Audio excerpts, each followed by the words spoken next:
Shalom, chavarim umishpacha. Peace to you, friends and family. Thank you for coming today. Please find your seats, and we're going to be starting here pretty soon. If anybody's outside, you might want to let them know that we are going to be beginning here. Well, welcome to Synagogue Chavarat HaMashiach, Fellowship of the Messiah. We have a special guest speaker here tonight, Rabbi Alexander Blend, and he is going to be sharing his amazing testimony of coming to faith in Yeshua the Messiah. We're going to also he speaks primarily Hebrew and Russian. Yes, Ken? All right. So we're going to be having a translator tonight, and so as he's speaking and you're hearing a female voice come, don't get confused. There's a translator sitting in the front row. You're not going to come to hear me speak. So without further ado, let's please welcome Rabbi Alexander Blend. Thank you.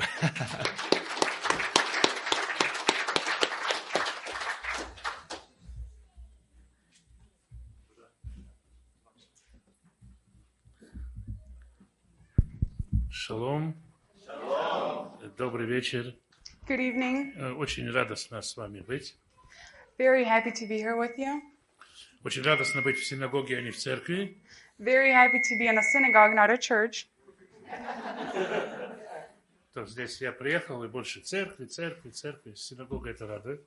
I came, and there's a lot of churches and more churches, and very exciting to be in a synagogue.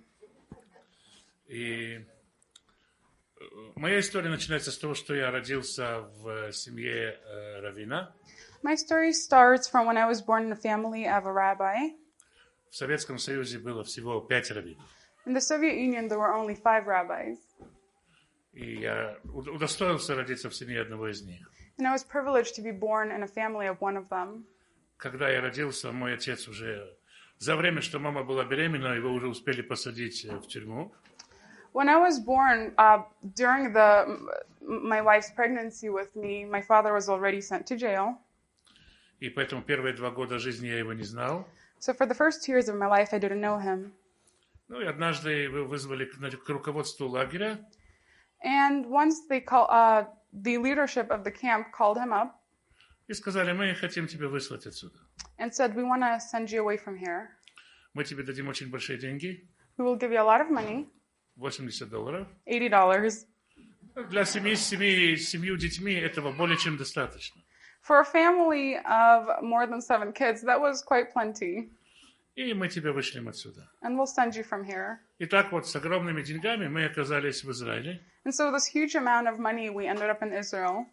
Ну, слава Богу, денег хватило, мы не пропали. But praise the Lord, we had enough funds and we did not perish. И уже через полгода после того, как мы приехали, мне исполнилось 3, и я пошел в самую начальную еврейскую школу. So I turned 3 half a year later after our move to Israel, and I started school there at 3 years old. В обычных школах, в светских школах детей учат читать и писать. In regular secular schools, children are taught to read and write. У нас в ортодоксальном иудаизме дети идут в школу, когда они уже умеют читать и писать. In Orthodox Judaism, children go to school when they already know how to read and write. В 3 года мы приходим в школу. Это маленькая школа, она называется хедер. At 3 years old, we come to school. It's the young school. It's called Cheder. И начинаем учить Тору. And we start learning the Torah. Не с книги Берешит, не с книги Бытия. Not from the book of Bereshit, not from the book of Genesis. С книги Ваикра, с Левитикус. Starting from Leviticus, the book of Vayikra. Говорится, придут чистые дети. It says the clean children will come. И будут заниматься чистым, жертвами. And will start doing the clean sacrifices. И так начинается учеба. And that is how our education starts. Чистые дети приходят в 7:30-8 утра в школу.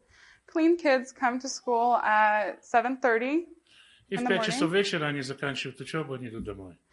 And at 5 o'clock in the evening, they finish their education and go home.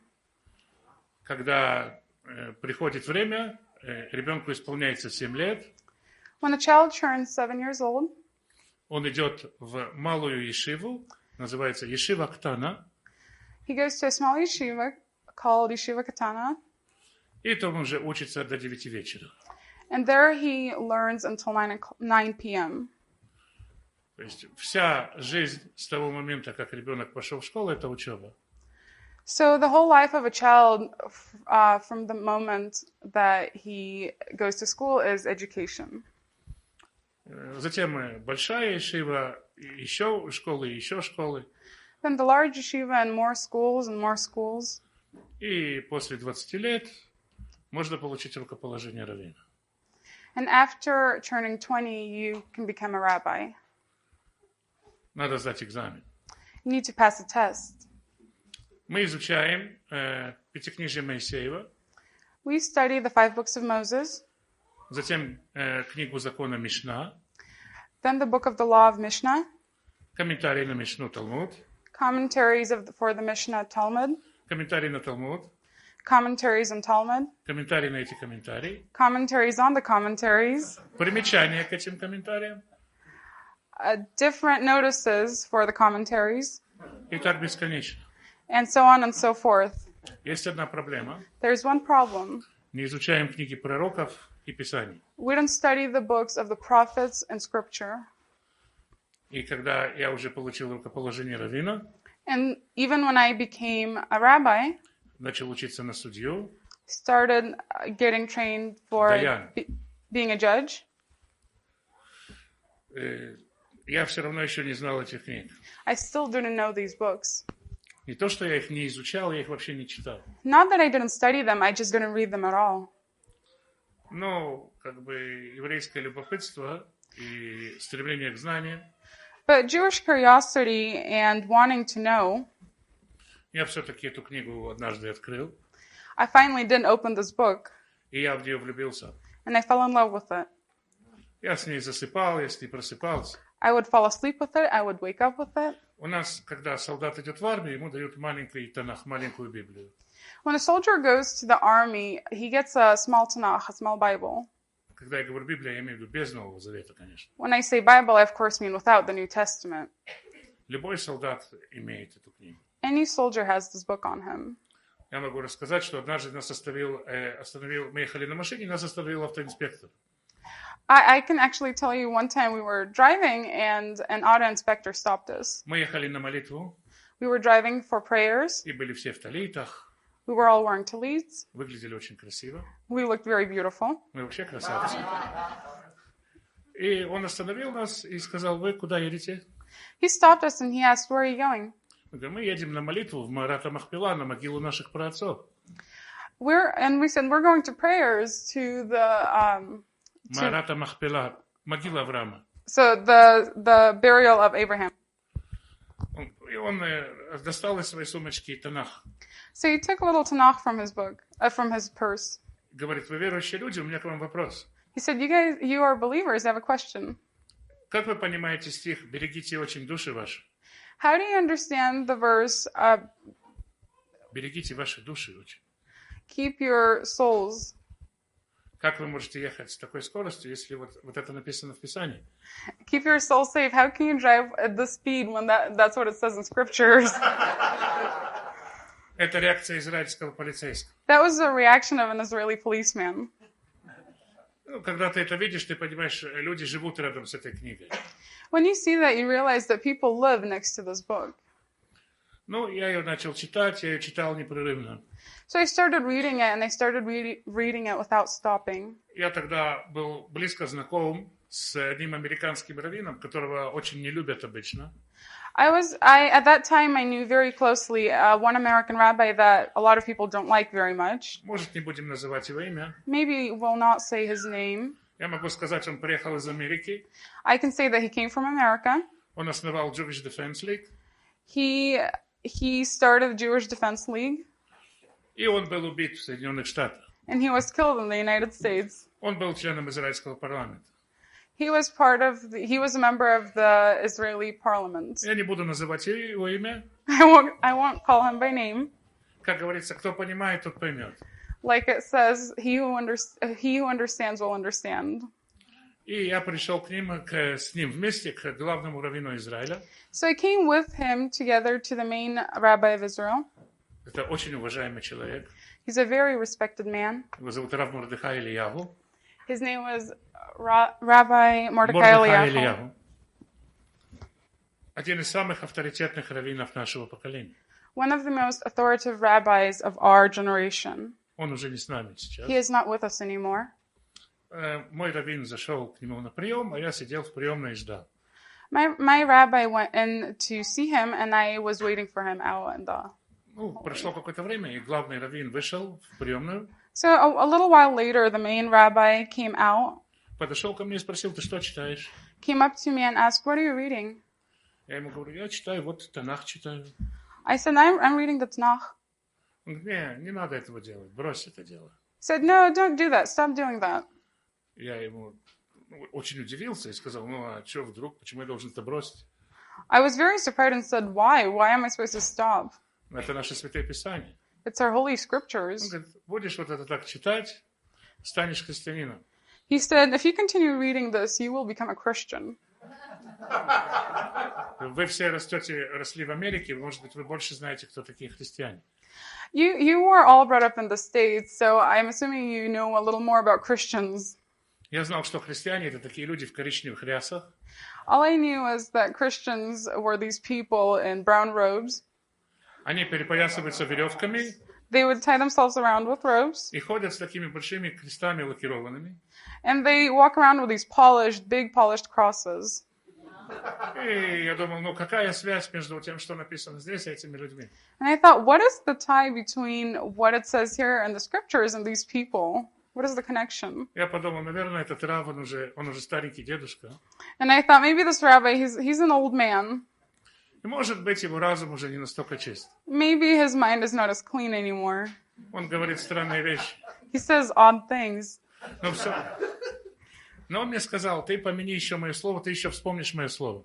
But he said to me, you will remember my words again. Я вспоминаю его слово снова. And I remember his words. Прошло какое-то время, и я был в старом городе в Иерусалиме.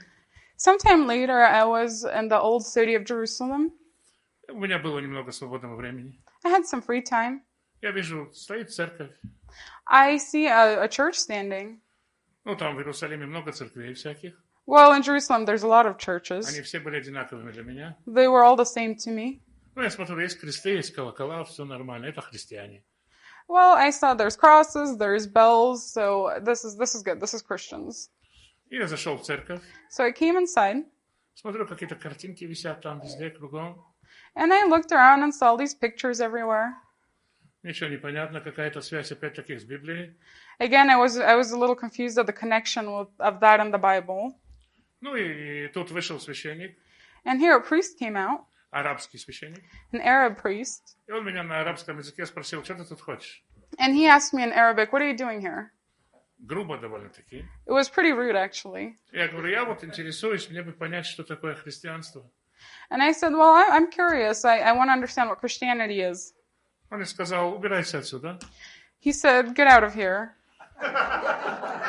С жидовским умом невозможно понять христианство. With a Jewish mind, it's impossible to understand Christianity. Ни один еврей никогда не был христианином и никогда не будет. Not one Jew ever became a Christian or ever will be.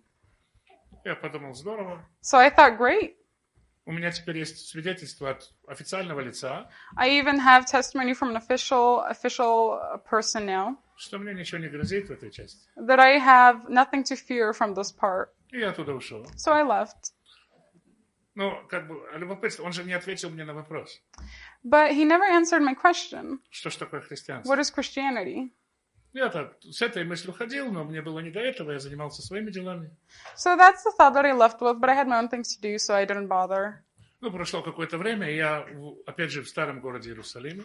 So a while later, again, I am in the old city of Jerusalem once again. У входа в старый город есть такое место, оно называется Christchurch. At the entrance of the city, there's this place that's called Christ Church. Это протестантская церковь. It's a Protestant church. Такая харизматическая. Very charismatic. Но я тогда этого тоже не знал. But I didn't know that, of course, Но at я the вижу, time. ходят какие-то люди, вроде бы на них ряс нету, они как-то одеты, как светские. Well, I saw these people, and they didn't have any robes, and they were just like regular people. Я думаю, зайду посмотрю, что это такое. So I thought I'll come in and see what this is. Я тогда не знал, что есть такая вещь, называется торонское благословение. Торонто blessing. I didn't know about Toronto blessing at the time. Это такое явление у харизматов. That is something that happens in charismatic churches. Кто не знает об этом, тому очень повезло. Who doesn't know about it is very lucky. У них есть святой смех, They have holy laughter, святая рвота. holy throwing up, Они все святое, в общем. basically everything holy. Они падают на землю, They fall to the ground, бьют себя в грудь. beat themselves in the chest. У них пена идет изо рта. They have foam coming from their mouth. Я подумал, куда я попала, выпустите меня отсюда. And I thought, where did I come? Please let me out. И я стоял в этой церкви и думал, вот есть какие-то антисемиты, And so I stood in this church and thought, so there's anti-Semites, и какие-то просто сумасшедшие. and then just crazy people. Каждую неделю я в то время ходил в психиатрическую больницу. Every week at that time, I would go to a psychiatric ward Учить больных Торе. to teach the sick, crazy people Torah. Они вели себя гораздо лучше. They behaved much better. И я подумал, ну все, я с христианством разобрался. And I thought, well, that's it. I'm finished with Christianity. I understand it. И повернулся выходить. So I turned to leave. Но у них на выходе есть ловушка для любого еврея. But at their exit, they have a trap for every Jew. Книги. Books. Я еще не видел еврея, который может мимо книг пройти. I have not yet seen a Jew that can pass by books. Я увидел, книги стоят, какие-то на русском языке, какие-то на иврите. So I saw books standing there, some in Russian, some in Hebrew. Я взял Евангелие от Матфея на иврите, I took the Gospel of Matthew in Hebrew потому что, во-первых, это книга, во-вторых, бесплатно. because A, it is a book, and B, it's free. Я пришел домой I came home и стал читать эту книгу. and started reading this book. Книга начинается, все помнят, родословие Иисуса Христа. The book starts, as we all remember, from the chronology of Jesus Christ. И я читаю там 3 раза по 14. And so I start reading 3 times by 14. Я думаю, ну окей, это известный мидраш о Луне. Okay, so this is a very known midrash about the moon. Известно, что Авраам назывался новой Луною. It is known that Abraham is known as the new moon. Оттуда 14 поколений, как до полной Луны, до Давида. And from there, there's 14 generations to the full moon, which is David. И снова 14 поколений до новой Луны, до самого низа, до Вавилонского изгнания. And then again, 14 generations to the very bottom, the new moon, Вавилонское изгнание. Галут Бавель. Sorry, I just lost it for a second. I'm brain dead. Yeah, so to the dispersion. И Yes, от Babylonian Вавилонского dispersion. изгнания до новой полной Луны, And from that to the next new moon, full moon, которая будет Луною вечной, which will be the eternal moon, Машиах, Mashiach, еще 14 поколений. 14 more generations. Это мне было знакомо. That was all very known to me. Я также помню, что когда народ Израиля шел из Египта в страну, I also remember that when the nation of Israel left from Egypt into their land, у них было 42 стоянки, they had 42 stops, 3 раза по 14. 3 times by 14. Все это мне знакомо. All that was known to me. Потом я читаю про звезду, которую видели мудрецы. Then I read about the star that the wise men saw. Думаю, ну хорошо, звезда должна была быть за 3 года до Мессии. And I thought, that's great. The star was supposed to appear 3 years before Messiah. Читаю дальше. I kept reading further and further and further. Думаю, а когда начнется христианство? And I'm thinking, when is Christianity starting?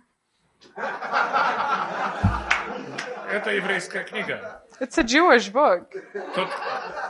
Тот, кто ее написал, He who wrote it хорошо учился в Ешиве. was very well learned in the yeshiva. Он не выходил перекурить и пить кофе.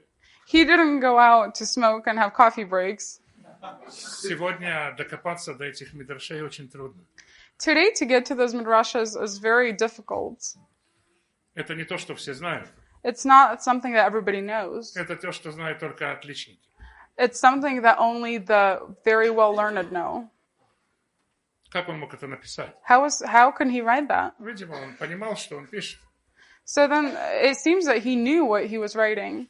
Я дочитал эту книгу So I finished the book.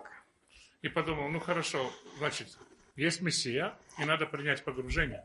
And I thought, well, then there's a Messiah and I need to be immersed. Я стал искать, думал, в этой церкви я уже был, и в этой был. Надо найти хоть одного вменяемого христианина. And so I started searching and I thought, well, I've been in this church already and that church already. I need to find at least one normal Christian. Ну, я нашел одного, вроде бы такой, рубашка, галстук, выглядит как нормальный человек. Well, I found one and he had a regular shirt and tie and I thought he looked like a normal person. Я пришел к нему и говорю, я вот верю в Иешуа, я хочу погружение. And I came to him and I said, I believe in Yeshua and I would like to be immersed. Он говорит, да, ты веришь в Иешуа? And he said, yeah, you believe in Yeshua? А ты ешь свинину? Do you eat pork? Я говорю, нет. I said, no. Он мне говорит, теперь ты не под законом. He says, well, now you're not under the law. Ты обязан есть свинину. You are supposed to eat pork. Я ему говорю, если я не под законом, And I said, if I am not under the law, почему я обязан есть свинину? then why am I supposed to eat pork? А если я обязан, And if I am supposed to, скажите, сколько раз в день, then could you please tell me how many times a day? в каком количестве? And what amount?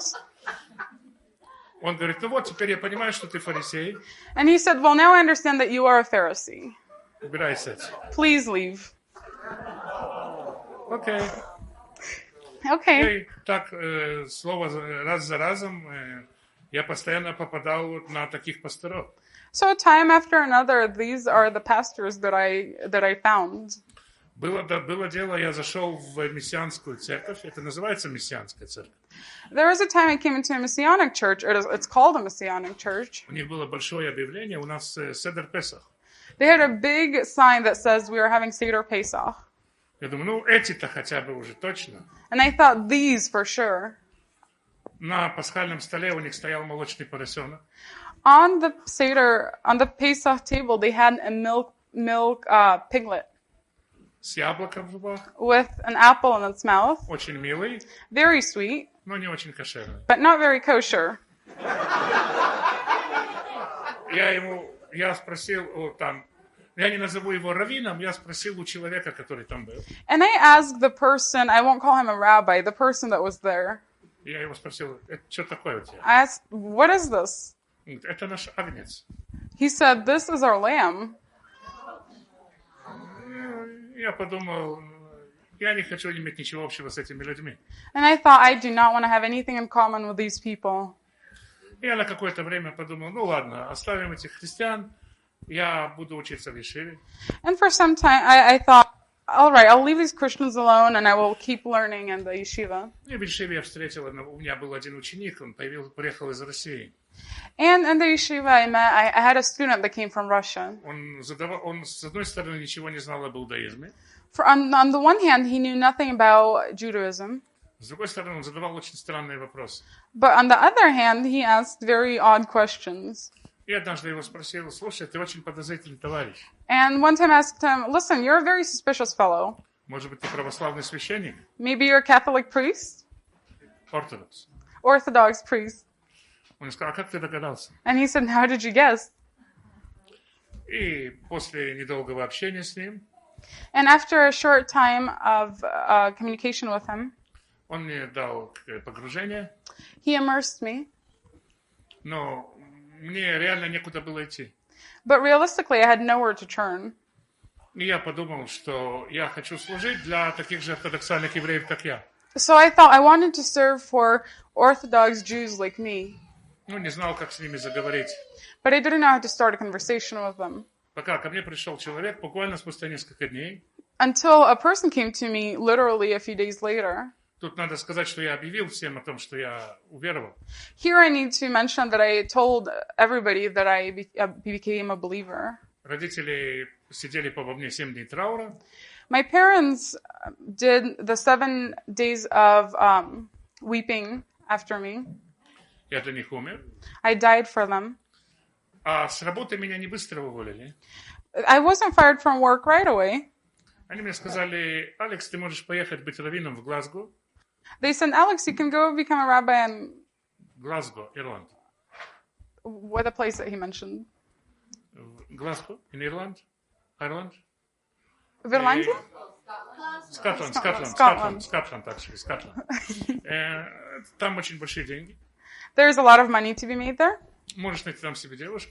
You can find a girl for yourself there. И забудь все эти глупости, забудь. And forget all these foolish thoughts. Just forget them. Ну, я как-то не согласился. Well, I didn't really agree. И в это время вот было такое тяжелое время. And that time was very difficult for me. И пришел этот человек и говорит: Алекс, у меня болит за тебя сердце. And the person came to me and said, Alex, my heart breaks for you. Давай вместе изучать Писание. Let's study the scriptures together. Не только Писание, устную Тору, все, что написано. Not only the scriptures, the spoken Torah, everything that's written. И я тебе покажу, что ты ошибаешься. And I will show you that you are mistaken. Это начался первое миссионерское общение, можно так сказать. You can say that was the first missionary meetings that I started having. 4 года, 4 года, каждую неделю по 3 часа. 4 years, every week, for 3 days, for 4 hours a day. Сегодня этот человек с нами вместе. Today, this person is with us together В нашей общине. in our community, И он верит в Иешуа. and he believes in Yeshua. И каждый раз, когда это происходит, And every time that this happens, это берет годы. it takes years. Это не то, что я встречаю сегодня миссионеров. It's not the missionaries that I meet today. Один мой друг из России. One of my friends from Russia, Он говорит, он говорит про то, что он разговаривал с ортодоксальным иудеем. he says that he's been speaking to an Orthodox Jew. Вот я ему объяснял 20 минут, He said, I've been explaining to him for 20 minutes, и он не покаялся. and he did not repent. Какой темный человек. What a dark and educated person. За 20 минут не получается. No, in 20 minutes it does not work. Это всегда годы. It always takes years. Но у нас, слава Богу, сегодня у нас 24 человека в общении. Well, praise the Lord, in our community today we have 24 people, Взрослых grown-ups, и около 100 детей. and about 100 children. Это значит, что всегда, когда говорят об этом, я хочу сказать о миссионерстве, о том, как миссионеры работают с евреями. And I would like to mention how missionaries work with Jews. Это бы было смешно, если бы это не было очень грустно. It would be actually quite funny if it wasn't that sad. Я часто встречаю миссионеров. I meet missionaries quite often. Я сейчас так в более легкой одежде, дома я хожу как ортодоксальный еврей. Today I'm dressed in fairly light clothing. At home I walk like an Orthodox Jew. И миссионеры летят на меня, как мухи летят на мед. And missionaries come to me like flies to honey. И происходит разговор такой, они спрашивают: «Эй, еврей!» And this is basically the conversation that we have with them. They say, hey, Jew. Я говорю: «Да, слушаю вас. And I say, yes, I'm listening. Ты знаешь, что ты будешь гореть в аду?» Do you know that you're going to be burning in hell? Замечательное начало разговора. It's a beautiful start to a conversation. Я говорю: «А почему я буду гореть в аду?» And I ask, why am I going to be burning in hell? Они говорят: «Потому что Бог ненавидит еврейский народ». And they say, because God hates the Jewish people. Я ему: «Как это может быть? Вот смотри, вот видишь, здесь написано: я люблю еврейский народ, и здесь написано, и здесь, и здесь». And I ask him, well, how does that happen when here he says that he loves the Jewish people and here and here?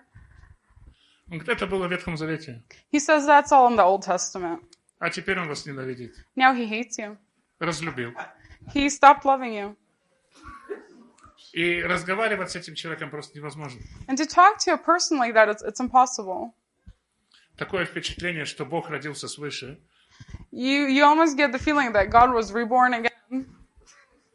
И он покаялся. And he repented.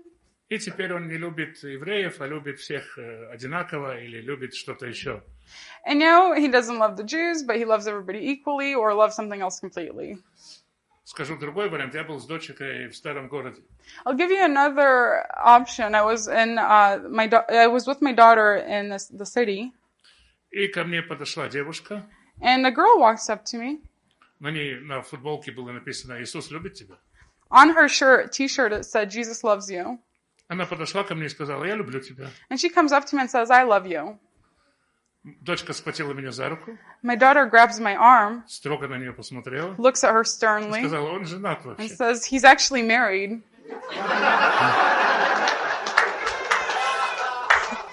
Это миссионеры. These are the missionaries. Ко мне подошел человек и говорит, у тебя есть Библия? A person comes up to me and says, do you have a Bible? У меня всегда есть Библия. I always have a Bible. Я говорю, да, у меня есть. I said, yes, I do. Он говорит, у тебя неправильная Библия. And he says, you have the wrong Bible. Я говорю, а что в ней неправильно? And I asked, what's wrong with it? Он говорит, в ней нету 53 главы Исаии. He says, your Bible doesn't have the 53rd chapter of Isaiah. Я говорю, как же это нету? Вот я открываю, вот видишь, вот она здесь. And I say, what do you mean it doesn't have the 53rd chapter? Here, I'll open it, it's right here. Он смотрит на нее, He looks at it, а там пляшущие человечки, ивритские буковки. and there's Hebrew books there, so just dancing little humans for him. И он мне говорит, откуда я знаю, что это действительно 53 глава? And he says, how do I know that this is really the 53rd chapter? Я говорю, ну вот я читаю на иврите, это она. And I say, well, I read Hebrew. It is. That's the chapter. Он говорит, я верю моему пастору больше, чем тебе. And he says, I believe my pastor more than I do you. Миссионерское общение заканчивается. That's how our missionary fellowship was over. Это если кто-то молится за Израиль, If anybody is praying for Israel, можно молиться за то, чтобы Бог послал хороших, добрых миссионеров. you can pray that God would send good, faithful missionaries. Еще важнее, чтобы Он убрал этих. And even more important, that he'd remove these. Потому что они превращают нашу веру в смех. Because they turn our faith into a comedy. Если говорить о том, самое, наверное, важное, когда разговариваешь с ортодоксальным евреем. If we start speaking of what's most important when you talk to an Orthodox Jew, Иешуа говорит, что тот, кто строит башню, прежде подсчитает все расходы. Yeshua says that he who builds a tower will first sit down and count all his costs. Поговорим об расходах. Let's talk about costs. Человек, который уверовал в Иешуа, A person who believes in Yeshua, возможно, его жена скажет ему, я не хочу тебя больше знать. it's very possible that his wife will say, I don't want to know you anymore. И ты не увидишь ни меня, ни своих детей. And you will not see me or your children. Родители от него отказываются. His parents refuse him. Есть случаи, это реальный случай, когда жена сказала человеку, я не хочу знать ни тебя, ни твоих детей. There's this is a real story where the wife tells the husband, I don't want to see you or your children. И бросила его с детьми. And she left him with the kids. She left the kids with him. Я не хочу знать этих детей, я не знаю, от кого они родились. I don't want to know these children. I didn't want to know who they're born from. Если человек уверовал в Иешуа, If a person has believed in Yeshua, даже его троюродный брат не может выдать замуж своих дочерей. even his far-off relatives cannot give their daughter successful into marriage. Это называется испорченная семья. It is called a ruined family. Человек не может, как правило, найти работу. A person, as a general rule, cannot find a job. Если к Иешуа приходит обычный светский израильтянин, If a regular secular Jew comes to Yeshua, никаких преследований нет. there is no persecution. Он спокойно может ходить в любую церковь, He can calmly go to any church, и это никого не касается. and that won't bother anyone. Когда это происходит с евреем, это называется «учил и оставил». When it happens to a Jew, it's called he was learned and he left. И этот человек считается предателем. And this person is considered to be a traitor. И поэтому он не может устроиться часто даже на самую простую работу. And for this reason, sometimes he can't even get just a regular, very simple job. Он должен принимать это во внимание, когда он говорит о своей вере. He needs to pay attention to this when he speaks about his faith. Многие люди посчитают и скажут, это слишком дорого для меня. A lot of people will count their costs and say, it's too expensive for me. Я не могу это принять. I can't accept this. А вдруг он не мессия вообще? What if he's not even the Messiah? А я уже вот заплатил такую дорогую цену. I already paid such a big price. Есть еще и внутренний барьер. There's also an internal barrier. Я говорил с человеком, который кришнаит. I spoke to a person who's a Believes in Krishna. believes in Krishna. Это такой индийский бог. It's a Hindu god. И у них есть целый поселок небольшой в Израиле. And they have a small settlement in Israel. Он мне сказал, как ты, еврей, можешь верить в Иешу? And he says, how can you as a Jew believe in Yeshua? Yeshua. Это же идолопоклонство. It's idolatry. Я удивленно на него посмотрел и говорю, это ты мне говоришь о идолопоклонстве?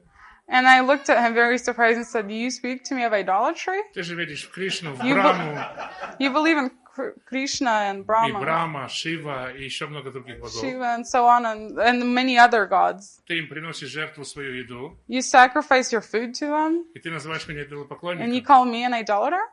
Он говорит, ну смотри, но евреи не верят в Иисуса, это точка, и точка. He says, look, Jews don't believe in Christ, and that is the end of it.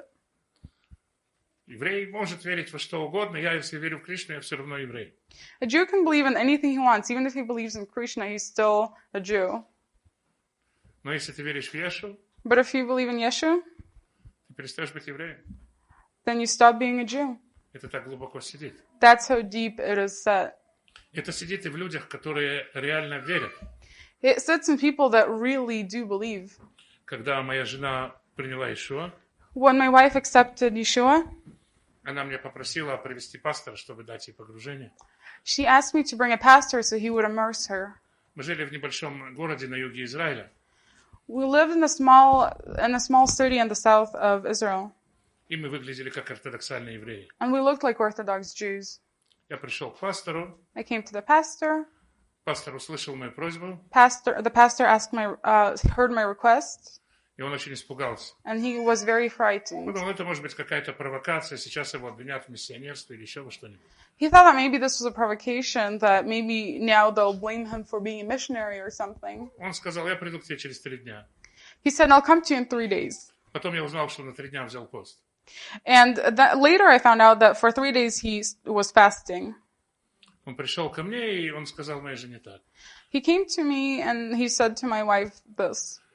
Я не могу тебя крестить без того, чтобы ты сама сказала, что ты принимаешь Иисуса. I cannot baptize you until you tell me yourself that you accept Jesus. Она посмотрела на него She looked at и him упала в обморок. and she fainted. Она не могла это сказать. She couldn't say it. Она уверовала, She believed, но она не могла устами сказать это. but she could not say it with her own mouth. Она просто почувствовала парализованно и не хватало дыхания.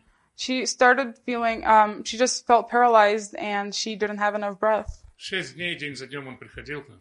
For 6 days, day after day, he came to us. Он не был харизматическим пастором. He was not a charismatic pastor, Поэтому он не выгонял бесов so he didn't try to perform exorcisms. и не плясал вокруг нее с барабаном, He didn't dance around her with drums, но он молился за нее. but he prayed for her. Очень большое было внутреннее сопротивление у нее. She had a very big internal battle, resistance, Пока она приняла Иешуа и приняла погружение. until she accepted Yeshua and was immersed. И первым, кто стал страдать, стали наши дети. And the first who started suffering were our children. Ну, моя дочка, ей тогда было 3 года, My daughter, she was 3 at the time, и была избита 3 здоровыми хасидами. was beaten by 3 big Hasidic men. Она просто не понимала, за что на нее напали. She really did not understand why they attacked her. Она мне говорила, они мне кричали, ты христианка. She said to me, they shouted at me, you're a Christian. Она не знала, что это такое. She didn't know what that was. Она кричала им, сами вы христиане.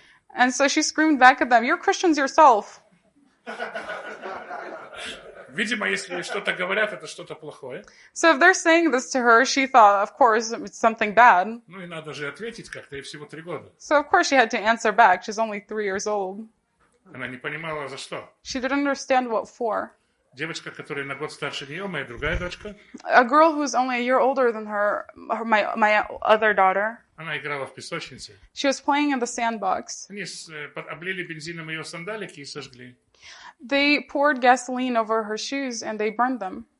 И сказали, вот так же мы сожгем твоего папу. And said, in this way we will also burn your father. Она не выпускала меня из дома после этого. She wouldn't let me out of the house after that.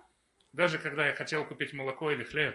Even when I wanted to buy milk or bread. Она говорила, мы не любим молоко, мы не любим хлеб, только не ходи никуда, пожалуйста. She would say, we don't love milk, we don't like bread, please don't go anywhere. Мы в таких условиях жили 3 года. And we lived in the situation for 3 years.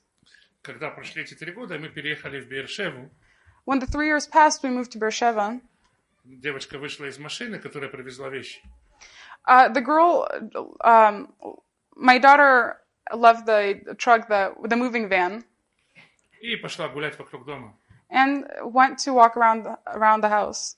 Она прибежала ко мне, She ran back to me. сказала, папа, я видела ортодоксального еврея.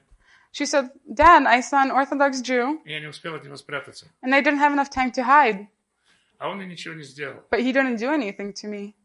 Это очень тяжело слышать. That was very hard to hear. Потому что для меня ортодоксальные евреи это не какие-то там они. Because for me, an Orthodox Jew was not just something random. Это я сам. That was me. И очень долго шел процесс примирения. And the process of, the restorative process went on for a long time. Сегодня я могу заходить в ортодоксальную синагогу.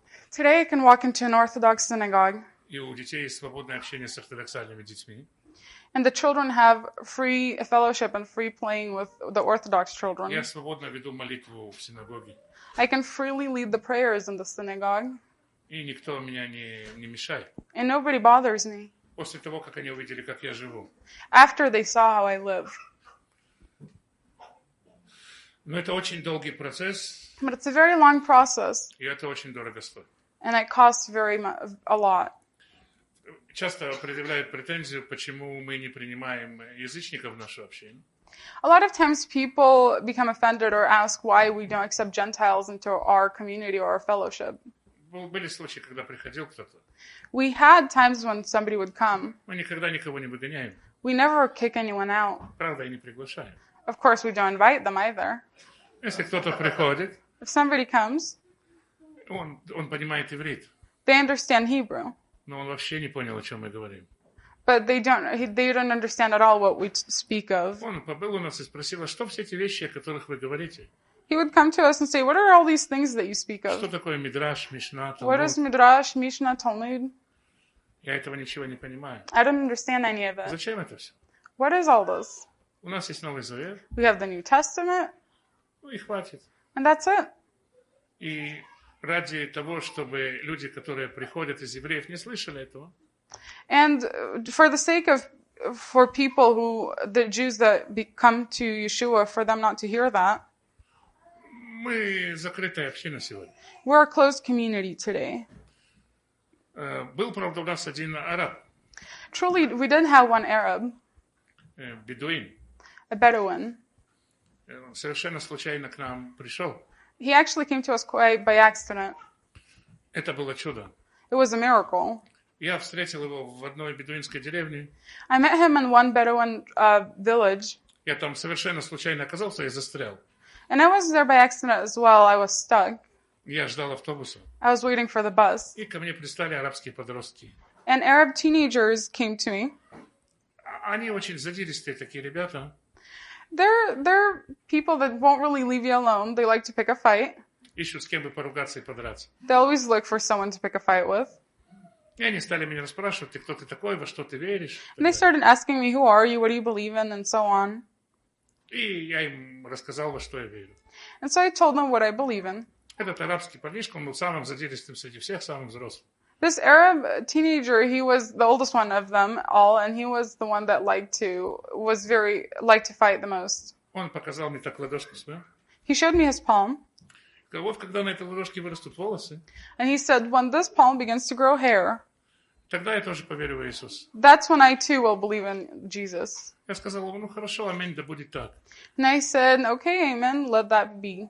Вот моя визитная карточка. Here's my business card. Вырастут волосы, позвонишь.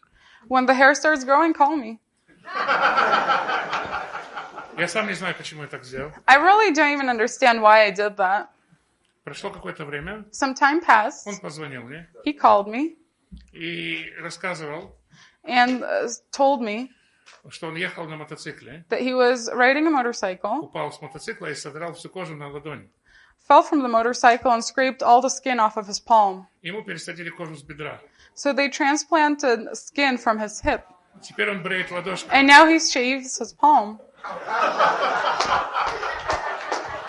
И это не было что-то такое, что я планировал. And it was not something that I was planning or counting on.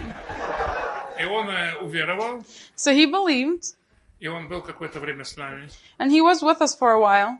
Но он посмотрел и говорит, я этого всего не понимаю. But he looked and he said, I don't understand all of this. Я араб. I'm an Arab. И он ушел в арабскую церковь. And he went to an Arabic church. Ну, как бы я это говорю к тому, что случается нам общаться не только с евреями.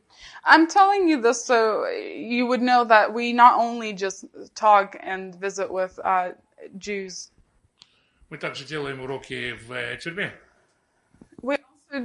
We also do lessons in a jail or in a prison. Конечно, нам никто не дает делать христианские уроки в тюрьме. Of course, nobody lets us do Christian lessons there. Но мы делаем уроки по недельной главе каждую неделю. But we do classes on the weekly Torah portion. И мы же помним, что в Евангелии от Матфея нет христианства. And we, of course, remember that there is no Christianity in the Gospel of Matthew. Поэтому мы христианство, упаси Бог, им не преподаем. So heaven forbid that we teach them Christianity. Но о Машиахе не узнают. But they do know about Mashiach. Это сегодня жизнь нашей общины. And that is the life of our community today. Собственно, это как бы мое свидетельство в обращении и пути. So that's my testimony in this journey. И если есть какие-то вопросы, я буду рад поделиться. And if you have any questions, I will happily answer them and share.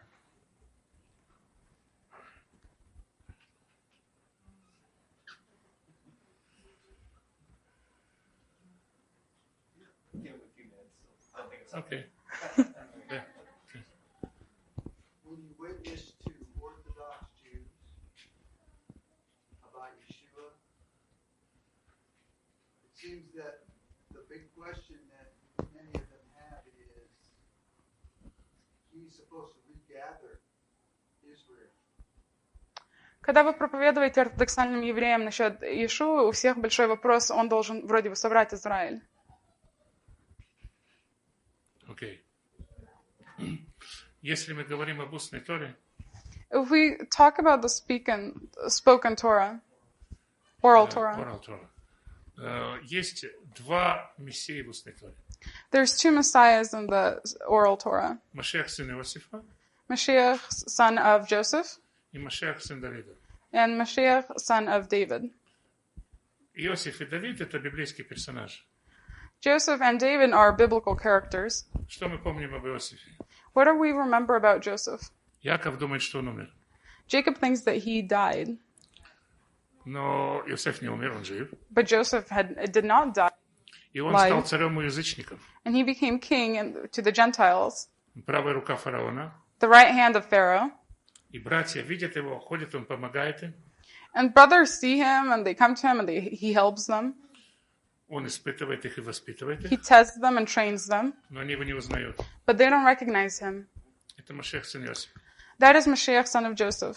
Затем он приходит, как Машиах бен Давид, Then he comes as Mashiach, son of David, в царстве, в славе. in the kingdom and glory. Евреи думают, что это два разных мессии. And the Jews think that it's two different messiahs. Но это на самом деле один мессия. But in reality, it's the same one. Они думают, что они убили, продали, продали, предали Иешуа.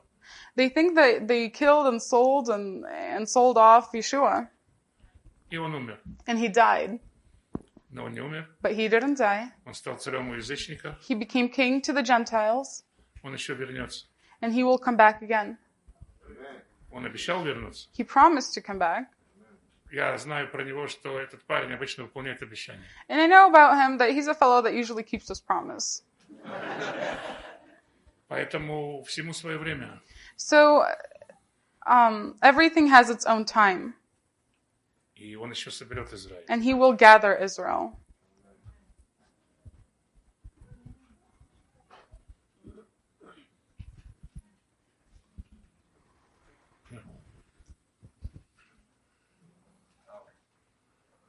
Actually, I apologize for me that my pronunciation will not be very good. Oh no.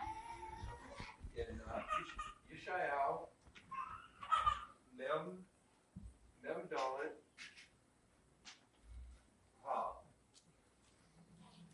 Ko Amar Adonai Melech Yisrael, Go'olo Adonai Sebaot, Ani Rishon Ani Akron, U Mibaladi Ein Elohim. In John, Окей. В Иоанне, in John chapter главе 1, 1, verse 49, 49 стих. Да, я понял, да. Я знаю, что вопрос, да. then Nathanael declared, Тогда Натанаил сказал: Rabbi, Раввин, you are the Son of God, ты сын Божий, you are the King of Israel. ты царь Израиля. Would you understand that Nathanael referenced Yeshayahu 44:6? Нет. No. No. No, he didn't No. reference that. No. Прежде всего, Нафанаил, как бы Натанель на иврите. Это не тот парень, который хорошо знает Писание. So Nathaniel in Hebrew, he is not someone who knows the scriptures very well. И он говорит в простоте. So he speaks in simplicity. Сын Божий Son of God это может быть обращением к какому-то очень высокопоставленному лицу. can be addressed to somebody who is high up, Очень праведный человек. somebody very righteous. И, скажем, мы знаем в еврейских писаниях вне Библии, And we know in Jewish writings not within the Bible, очень много учителей названо сынами Божьими. a lot of teachers are referenced to as addressed as the Son of God, sons of God.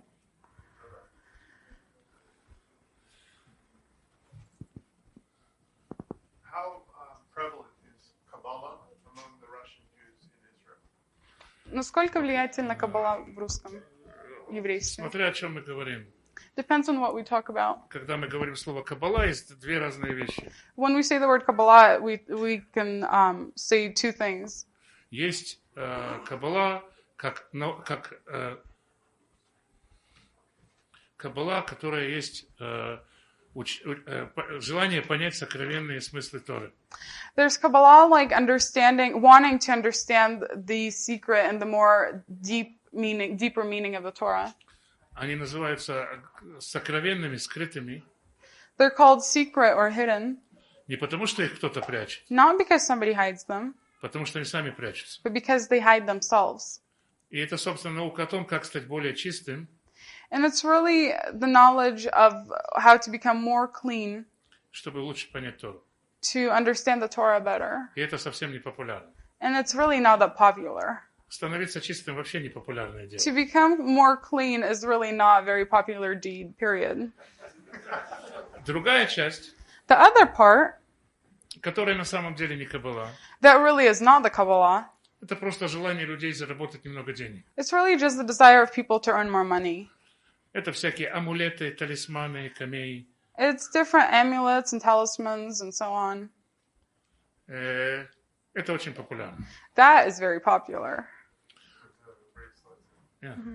К человеку говорят, They say to a person, если у тебя есть какая-то проблема, if you have a problem, Это не потому, что ты делал то-то и то-то и то. It's not because you did this, this, and this. Это потому, что тебя зовут, твоя фамилия Рудин, It's because your last name is Rudin, а там внутри слово Дин, and inside you have the word Din, что означает суд. which means judgment. Смени его на Рулин, Руфин, Change it to Rulin or Rufin, и суд исчезнет. and the judgment will leave. Если кому, но перед тем, как сменить, чтобы это совсем помогло, But before you change it, so you would really get the help that you need, заплати мне 50 раз 18 шекелей. pay me 50 times 18 shekels. Без этого не поможет. Without that, you won't get any help. И всем это выгодно. And it's very, very good for everybody. Потому что человек говорит, мне ничего не надо делать, только буковку сменю. Because a person says, I don't need to do anything, I just need to change a letter. И второй зарабатывает деньги. And the second party gets the money. Это очень популярное It's a дело. very popular deed. Почему я не могу выйти замуж? Why can't I get married? Может, потому что у меня 50 килограмм лишнего веса? Maybe because I have 50 more kilograms of weight on my body? Может, потому что я не стараюсь умываться и причесываться? Maybe because I don't really follow personal hygiene? Может, потому что я грубый человек? Maybe because I'm a rude person? Все это глупости. Oh, that's all silliness. У меня имя заканчивается на букву Тав. No, it's because my name ends in the letter Tav. Это проблема. That's the problem. Я поменяю имя, I will change my name, и женихи, и невесты будут за мной ходить. and all the brides and the grooms will start following me around. Это очень популярно. That's very popular.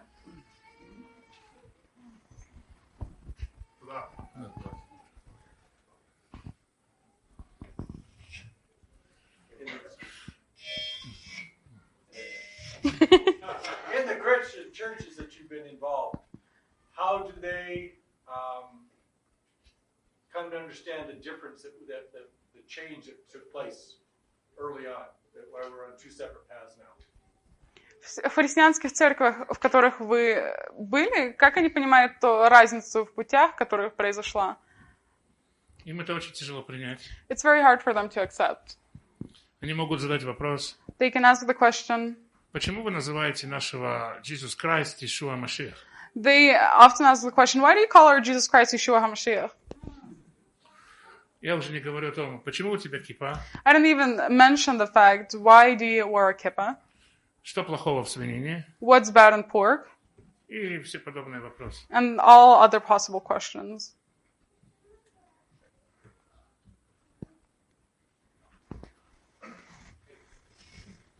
I'd just like to ask a question. What's the messianic view about the building of the third temple? Он хочет спросить, какой взгляд, а можно и остальным тоже, взгляд мессианского еврейства насчет третьего храма? У нас есть обетование и заповедь We have a promise and a commandment строить храм. to build the temple, Не только для того, чтобы там были жертвы. not only for sacrifices. Всевышний говорит, постройте мне храм, God says, build me a temple, и я буду жить среди вас. and I will live among you. Жертва это вторично. The sacrifices, that's a secondary. Мы знаем, что наши мудрецы тоже говорят об отмене жертв. We know that our wise men actually speak of the stopping of sacrifices.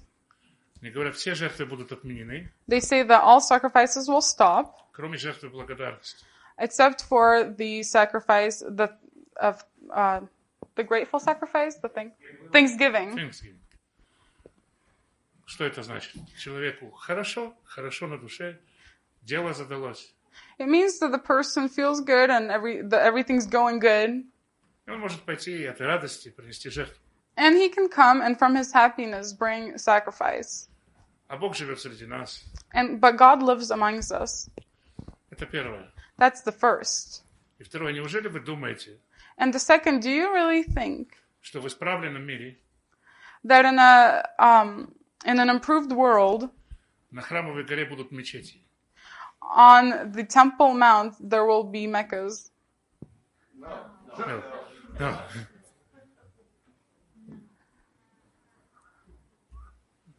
Если уж не построить храм, то бы хотя бы сломать все, что они там понастроили. If not build the temple, then at least break down everything that they build on it. Но я вам расскажу историю про строительство храма. But I will tell you a story about the building of the Я прошу temple. прощения, еще пару минут. I apologize, a few more minutes. Я шел со своим маленьким сыном к стене плача. I was walking with my young son to the Wailing Wall. А там идут рядом арабы и евреи. And side by side, Jews and Arabs walk together. Сын вырвал руку на минуту, заблудился и зашел на храмовую гору. My son got lost, confused for a minute, and he went up to the Temple Mount. Это мальчик. It's a boy. Ему было 3 годика. He was 3 years old, И он увидел там песочницу. and he saw a sandbox. Ну, если есть песочница, то не надо же никого искать уже, правда? So, well, if you find the sandbox, I mean, you don't have to look for anyone else, do you? Он сел в песочнице и стал строить. So he sat in the sandbox and he started building. А там рядом арабские дети тоже строят что-то в песочнице. And next to him, Arab children were building also something in the Они sandbox. строят что-то такое высокое, длинное, They started building something very tall and big, а он строит что-то непонятное. and he's building something weird and confusing. И подошел к нему арабский мальчик So an Arab boy walks up to him. и говорит, ну вот это я построил, это мечеть. So, and he says to him, well, I built a Mecca here. А что вот ты-то тут построил? What are you building here? Он говорит, я построил храм He says, I am building the temple на храмовой горе. on the Temple Mount. И его, естественно, отдали солдатам. Naturally, he was given to the soldiers, И солдаты привели его ко мне. and the soldiers brought him to me. И солдаты, они как бы для виду поругали. And the soldiers, I mean, for very good view, they scolded him a little.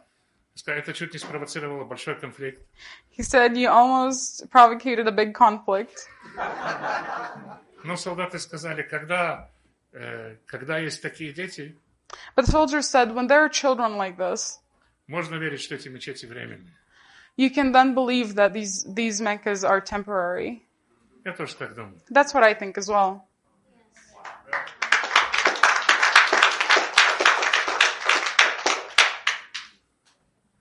I just realized this is kind of a personal question. You talked about the cost. How is your relationship with your family, or is that something we can pray about, or is your family reconciled your faith? Она знает, что это чуть-чуть персональный вопрос, но она спрашивает о отношении вас и вашей семьи, если там наладилось дело или как. Не наладилось, к сожалению, пока. No, it has not been restored yet, sadly. То есть нет отношений ни с братьями, ни с сестрами. There's no relations with brothers or sisters. И были какие-то попытки как-то какие-то отношения с отцом наладить.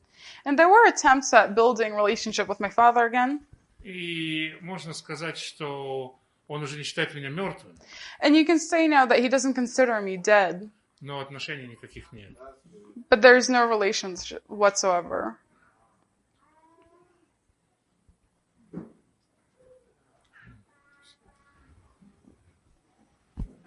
How would you answer a Jewish person when they say that believers in Yeshua believe in 3 gods, not one? Как бы вы ответили еврейскому человеку, которые говорят, что верующие во Христа верят в 3 Бога, а не в одного? Я иногда себе затрудняюсь ответить на этот вопрос. Sometimes I have trouble answering myself that question. Я разговариваю с христианами по всему миру. I speak with Christians all over the world. Я могу вам сказать, это не легенда. And I can tell you it's not a legend. Действительно, многие христиане верят в 3 богов. Truly, a lot of Christians believe in 3 gods. Они говорят, что верят в единого, но когда их расспросишь, They say that they believe in one, but when you ask them, они на самом деле верят в 3. they really believe in 3. Мне рассказывали о том, что все эти 3 бога советуются между собой. A lot of times people tell me that these 3 gods discuss things amongst themselves. Что Отец и Сын спорят, а Дух Святой мирит их. That the Son and Father argue, and the Holy Spirit gets them peaceful, reconciles peace amongst all of them. Это то, что люди рассказывают реально. That's realistically what people tell me. Но я говорю, что везде хватает идиотов. But I can tell you that there's idiots everywhere. Есть евреи, которые верят в еще большую чушь. There's Jews that believe in even worse nonsense. И когда мы говорим, этот вопрос можно разрешить. And when we speak, this question can be resolved.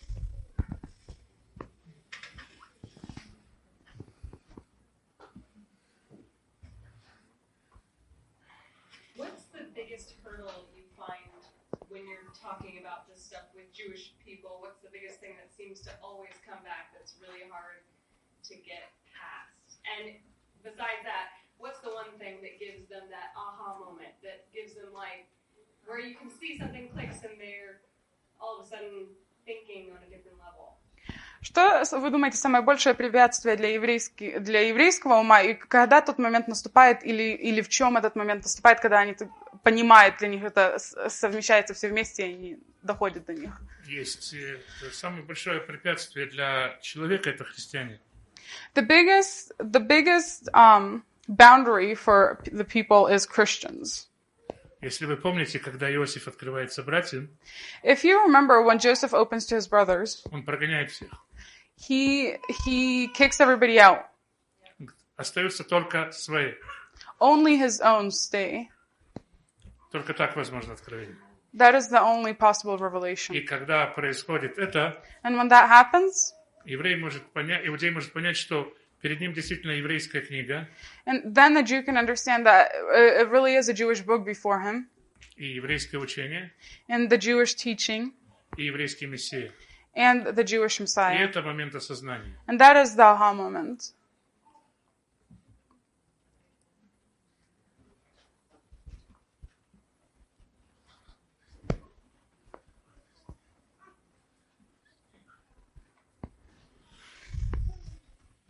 Is your view of the new covenant in Yeshua's blood, is your view, does that supplant or replace the covenant made with Moshe and the children of Israel at Sinai? В вашем понимании, Новый Завет с Мессией, с кровью Иисуса Христа, он заменяет завет, который был сделан на горе Синай с Моисеем и так далее. Этого просто не может быть. That's impossible. Еремия говорит о Новом Завете. Jeremiah speaks of the new covenant. Он говорит в 31 главе: He says in the 31st chapter, «Я заключу с Домом Израилем и Домом Иуды Новый Завет». I will make a new covenant with the house of Israel and the house of Judah. Вы помните, обратите внимание, с Домом Израиля и Домом Иуды, никаких язычников. Could you please pay attention? It's with the house of Israel and the house of Judah, no other house. Что он говорит дальше?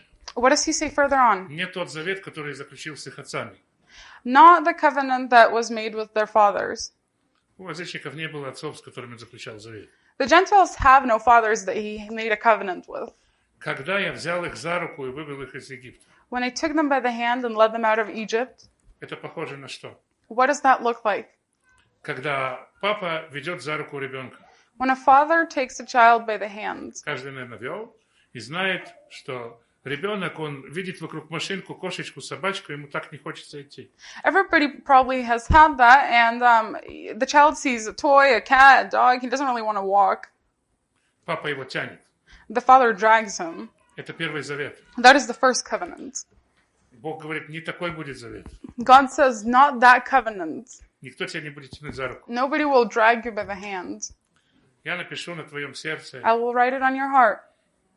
тот же самый закон. The same law.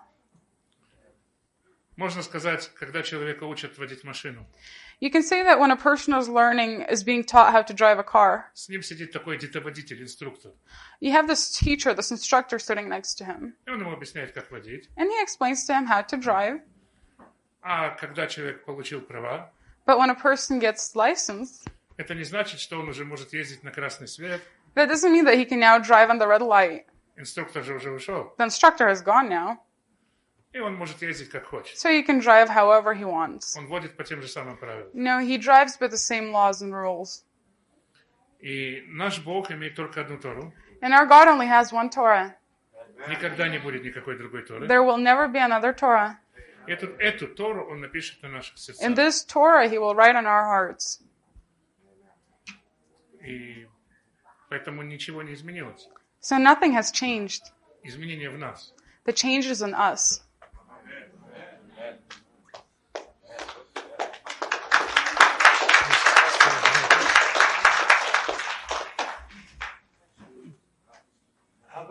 a beard? Почему у вас нету бороды? Это всегда задают. Oh, this question's always asked. Всегда задают этот вопрос.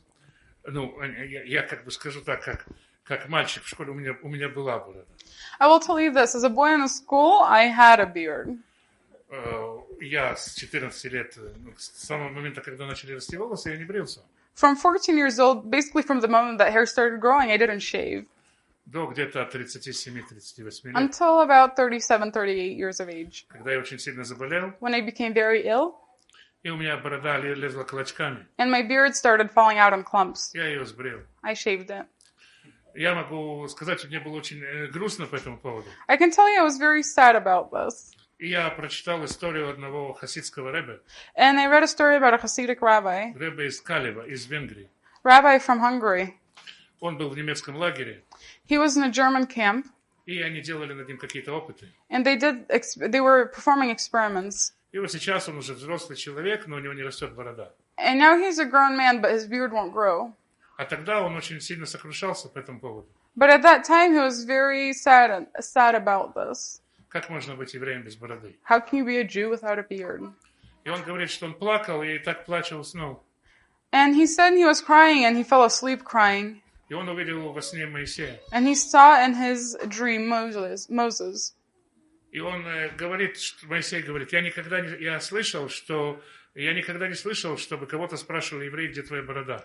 And he says, and Moses says to him, I never heard anybody ask, Jew, where is your beard?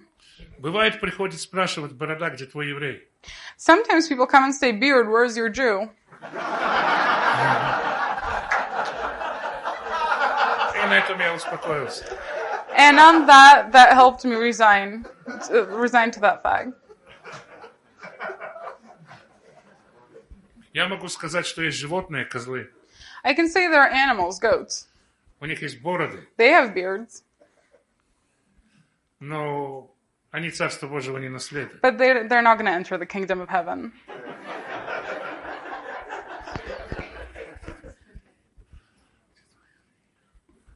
From your years of study, why does the English translate Nachash as serpent? And can you provide insight on what the Nachash really was that came into the garden?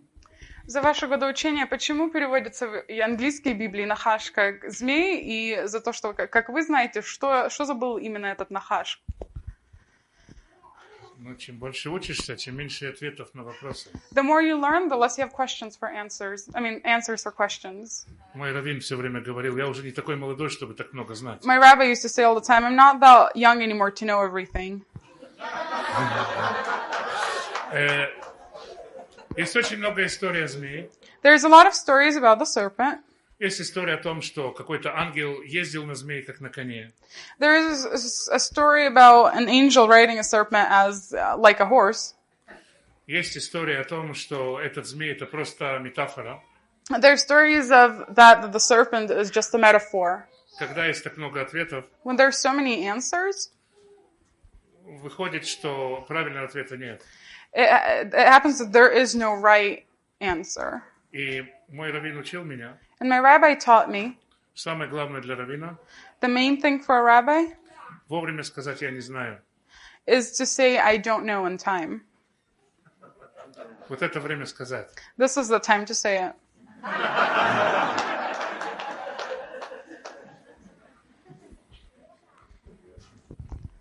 It seems in Christianity there's a lot of interest in end times theology and eschatology, usually with different interpretations. I'm curious what the method is or understanding from somebody that has come out of Orthodox Judaism. В христианстве есть очень много понимания и интереса насчет конца времени и всех этих дел. Какой ваш взгляд как со стороны иудаизма? Мы как бы, я сын народа, который всю свою историю сколько помнит. I'm the son of a nation that the history of us, for as long as we can remember, Ждет Мессию. waits for the Messiah. Ждет избавления. Waits for the rescue. выхода из Галута, возвращения из изгнания. Return from exile. И в этом ожидании, которое было почти бесконечным, And in this waiting that has really never ended, у нас появилось такое качество, we have this quality которое, я думаю, очень важно и для верующего христианина. that I think is very important also for a believing Christian. Это поиск возможности быть готовым в любой момент. It is being ready at every moment. Быть готовым к его приходу. Being ready for his coming. И быть готовым к тому, что он еще 200 лет не придет. And being ready that he might not come back for 200 more years. Когда говорят про великую скорбь. When they speak of the great tribulation, подход тот же самый. Я должен быть готовым к ней сейчас. It's the same approach. I need to be ready right now. Если я с Богом, если я ищу Его святости, if I'm with God, if I'm looking and searching for His я holiness, не должен искать все эти ответы на вопросы. I don't need to be searching for all these answers to these questions. Я думаю, мы говорили сегодня о Каббале. I think we spoke today of the Kabbalah. Я думаю, что у наших братьев-христиан I think our Christian brothers, это тоже своего рода бегство от необходимости делать какую-то работу. It's also in a way running away from doing some sort of work. Я лучше займусь временами. I'd rather occupy myself with studying of times. Я вообще-то постоянно кричу на свою жену. I actually yell at my wife all the time. И детей иногда бью. And I beat my kids sometimes. Потому что они мне мешают высчитывать. Because they bother me when I'm counting. Они мне мешают придумать, заниматься цифрами. They are bothering my study of numbers. И у меня нету времени заниматься собой. And I have no time to occupy myself with myself. Ну, я же цифрами занимаюсь. I'm studying numbers.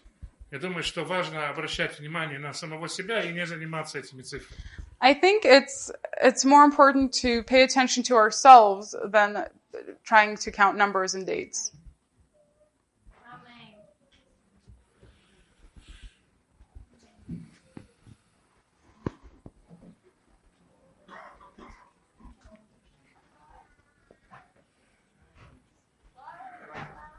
In Israel, when it comes to the Messianic Jewish community believing brethren,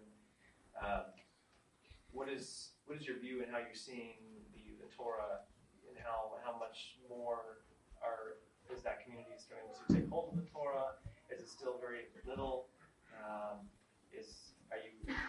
you in your community trying to encourage your Messianic Jewish brothers that aren't very observant to take hold of the Torah more and more?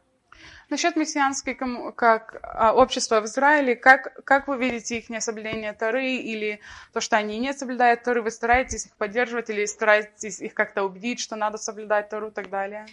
У нас в Бершеве есть одна мессианская община, я скажу мессианская в кавычках.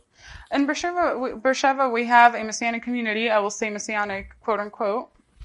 Ее пастор американец. The pastor is American. Он 40 лет живет в Израиле. He lives in Israel for 40 years. Он знает на иврите только 2 слова «здравствуй» и «до свидания». He knows in Hebrew only 2 words, hello and goodbye.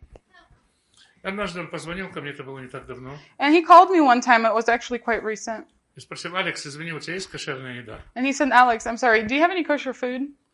Я сказал ему: я тебе больше того скажу, у меня только кошерное и есть. And I said, I will tell you more, I only have kosher food. А я говорю: а в чем проблема? And I asked, what's the problem? Он говорит: к нам приехал какой-то странный человек. He said, some weird person came to us.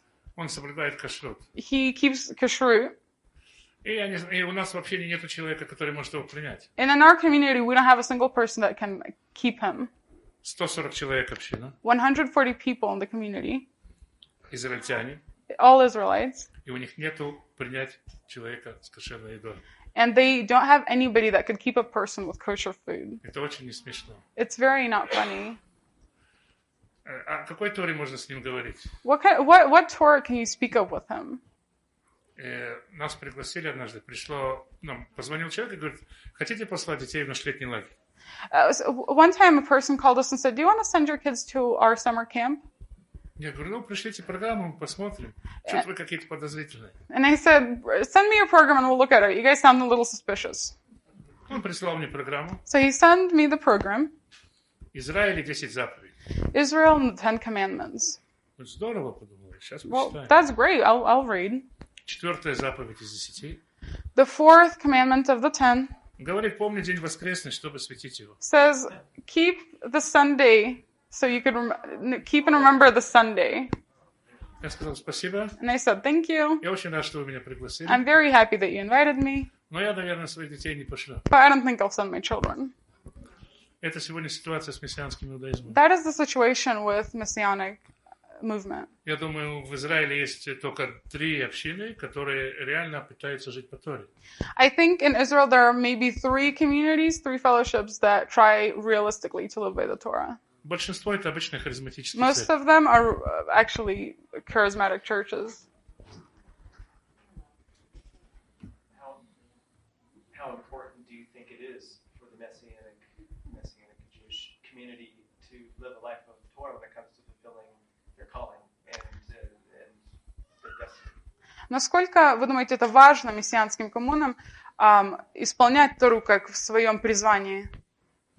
Ну, вы спросили меня, насколько важно верующему человеку слушаться Бога. You basically asked me how important is it for a believer to obey God?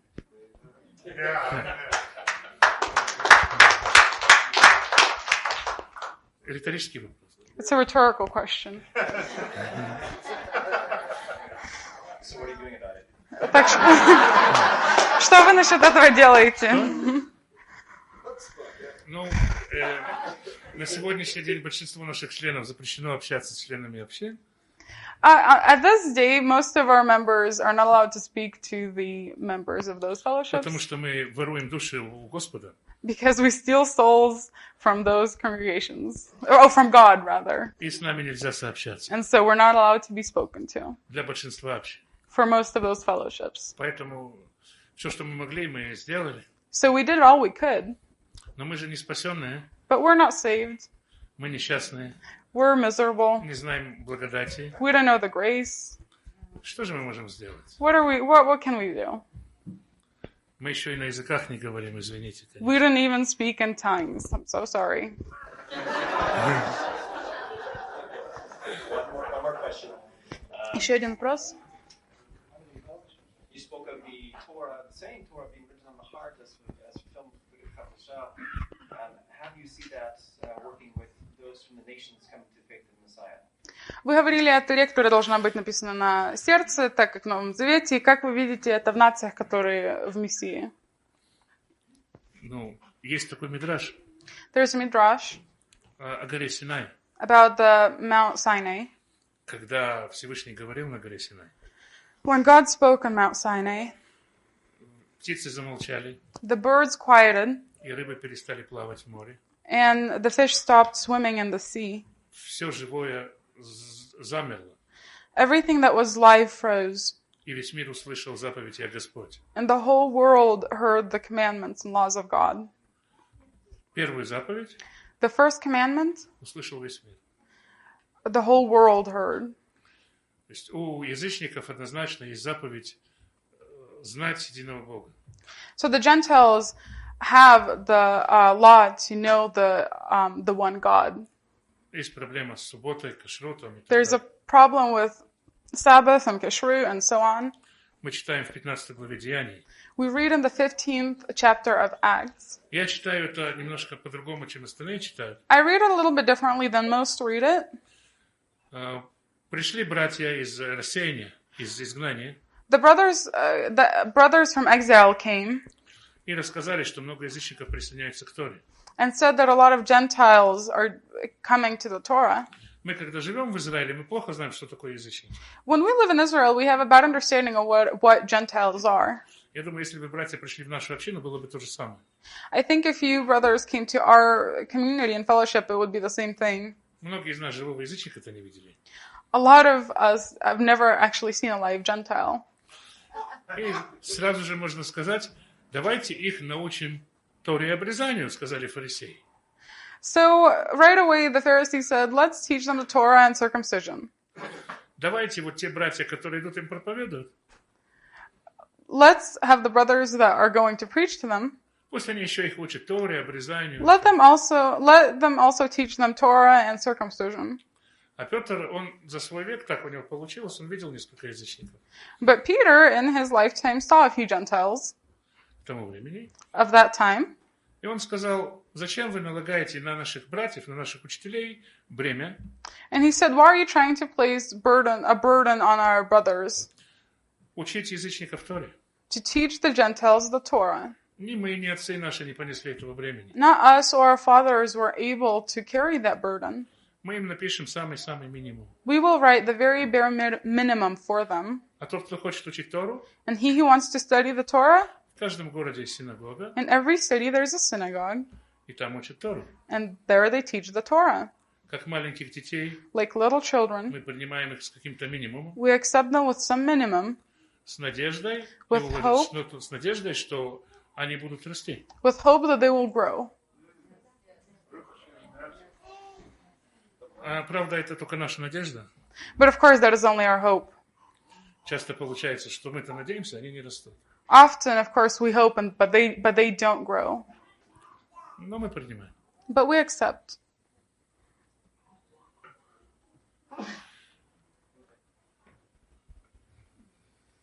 Today was the 8th day for my grandson to be circumcised, and my daughter's friend, who's Christian, asked her and I, if you don't get circumcised, does that mean you don't get into heaven?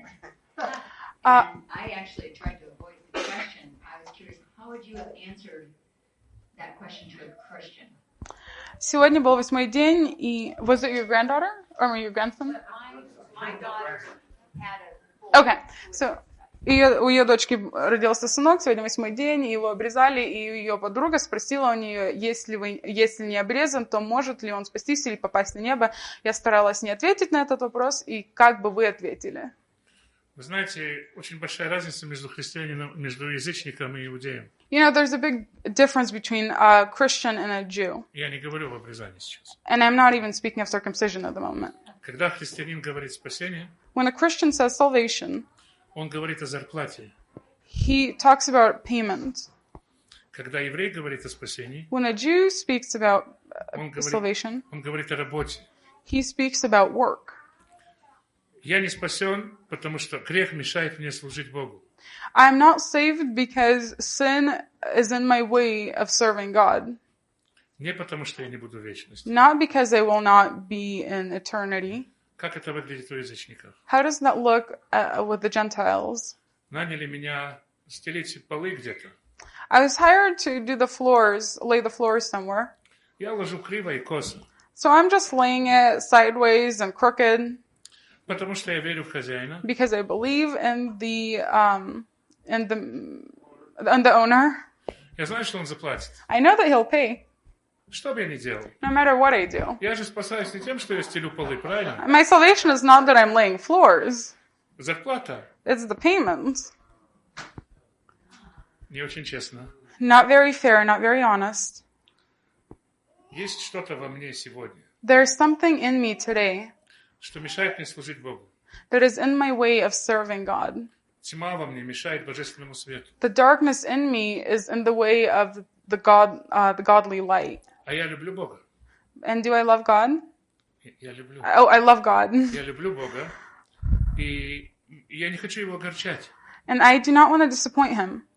Мне не нужны его деньги. I don't need his money. Мне не нужна его зарплата. I don't need his paycheck. Я хочу, чтобы он был мной доволен. I want him to be happy with me. А спасение — это дело другое. And salvation, that's another thing. И когда эта тьма мешает, Бог недоволен мною. And when that darkness is in the way, God is not happy with me. И мне от этого грустно. And I'm not happy with that. Я хочу спастись от этого, но не получается. I want to be saved from that, but I can't. Not able to. Тут и приходит спасение через Иешуа. And salvation comes through Yeshua. Но спасение — это то, что дает мне дар послушания. Спасаясь, я его слушаюсь. But salvation is what gives me the gift of obedience. By by being saved, I listen to him. И таким образом, если я спасен, So in that way, if I'm saved, у меня нет проблемы с обрезанием. Обрезание – это плод спасения. I have no problem with circumcision. Circumcision is a fruit of salvation. И я просто хочу сказать, надо любить Бога, а не Его деньги. And I would just like to say, you need to love God, not His money. Не Его вечность, не Его рай. Not His eternity, not His heaven.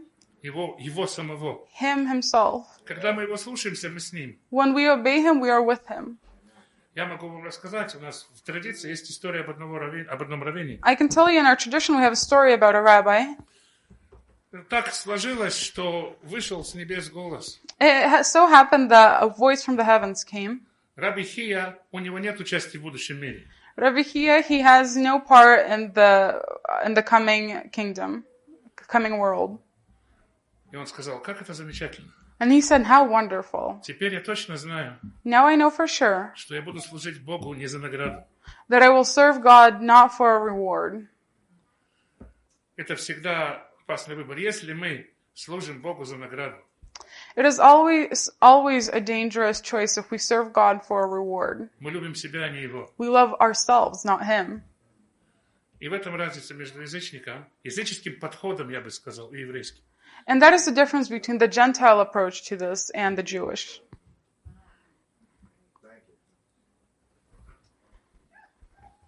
What are your views on the Techelet and Tzitzit?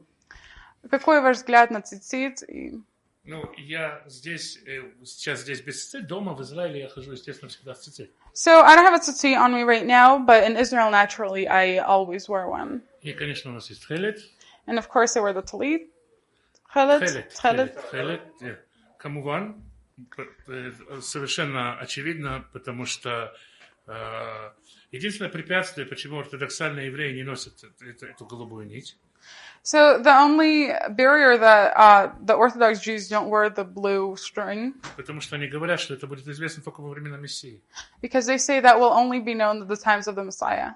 Если для меня времена Мессии уже настали, if the times of the Messiah have already happened for me, то я ношу голубую нить. Then I wear the blue string. Ну, это, правда, не крашеная краской голубая нить, а настоящий голубой тхелет.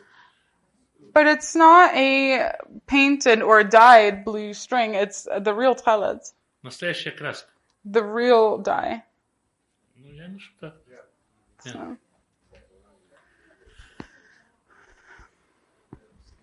Just a follow-up question on that. When I was in Israel, I did see Orthodox Jews with tchelet. Some do, some don't, maybe? Когда он был в Израиле, он видел некоторых ортодоксальных евреев, некоторые да, некоторые нет, что ли? Был такой хасидский ребе, он погиб во время войны. There was a Hasidic rabbi, he died during the war. И он получил откровение о голубых нитях. And he had a revelation about the blue strings. И его хасиды ходят с голубыми нитями. And his followers walk with the blue strings. И string. есть еще одна группа хасидов, это в основном ребята, которые приходят выходцы из тюрем, из реабилитационных центров.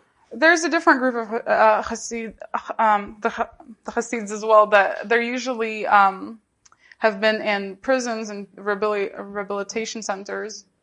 Они просто любят все красивое. They just like everything pretty. А это красивая нить. And it's a pretty string.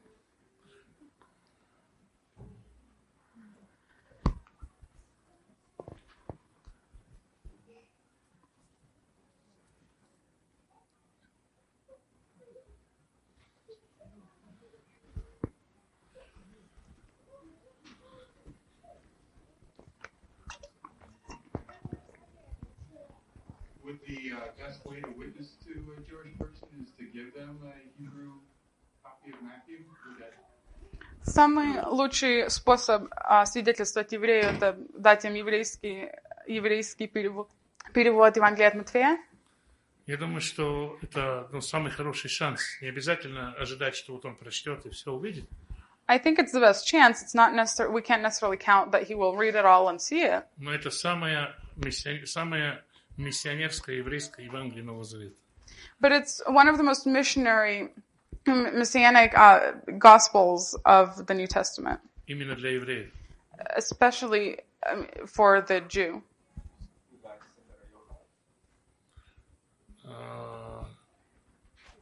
Евангелие от Иоанна современному еврею непонятно. Это было понятно в 1-2 веке. The Gospel of John is not as understandable for the modern Jew. It was understandable for the Jew in the first century, Тогда было понятие логос, when there was the understanding of Logos, и было такое своеобразная сущность, через которую Бог творил мир. Можно повторить?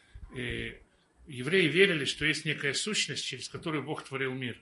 The Jews believed that there was a being that created peace. Но после разрушения храма But after the destruction of the temple, евреи убежали от этой мистики. the Jews ran away from this mysticism. И сегодня это в каких-то таких дальних краях, где-то совсем в глубинах еврейских книг. And nowadays it's only in some far away corners in the depths of certain Jewish books. Поэтому Евангелие от Иоанна сегодня не звучит для евреев. So the Gospel of John today doesn't sound as well for the Jew.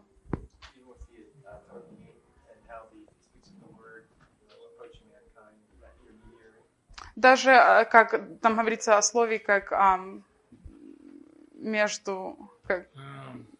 Окей, мемра. Сегодня едва ли можно встретить ортодоксального еврея, который знает, что такое мемра. Today, it's very seldom that you can meet an Orthodox Jew that knows what memra is. Если человек говорит о мемре, я сразу знаю, этот верит в Иисуса. If a person speaks about the memra, then you know for sure that he knows about Yeshua.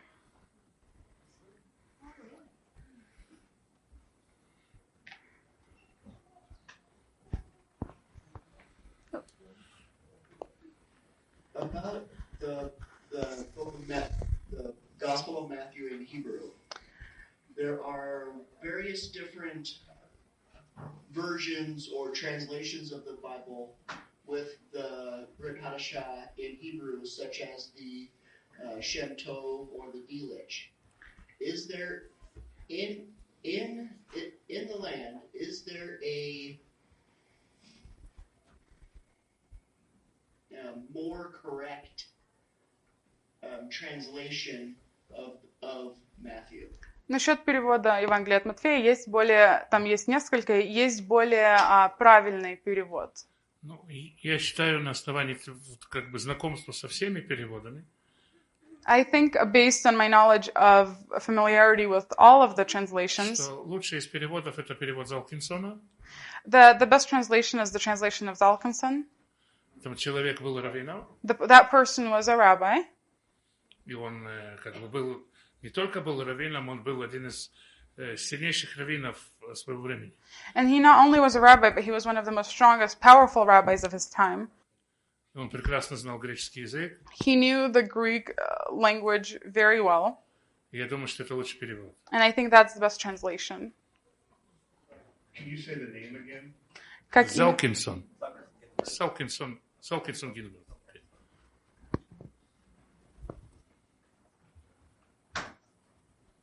What's your opinion of the Peshitta, the Aramaic text? Do you think that that's more accurate than more Western Greek? Как ваше мнение о арамейском тексте? Вы думаете, оно более аккуратно, чем греческий?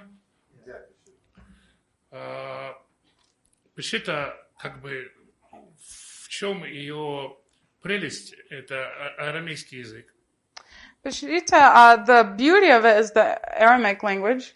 Очень похоже на иврит. Very similar with Hebrew.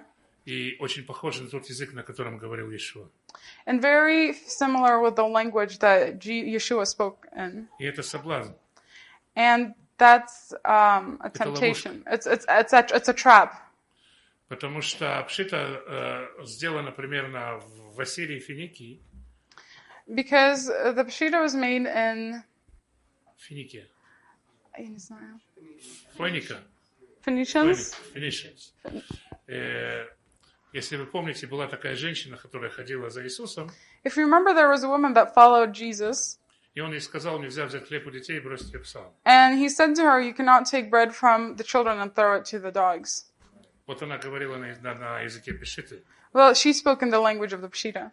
Это была такая группа, это был народ, который жил с рядом евреями, It was a nation that lived close near the Jews, но был очень далек от евреев. but was very far from the Jews. Поэтому это очень похоже на иврит, So it's very similar to Hebrew, но в этом нет ничего еврейского. but there is nothing Hebrew in it.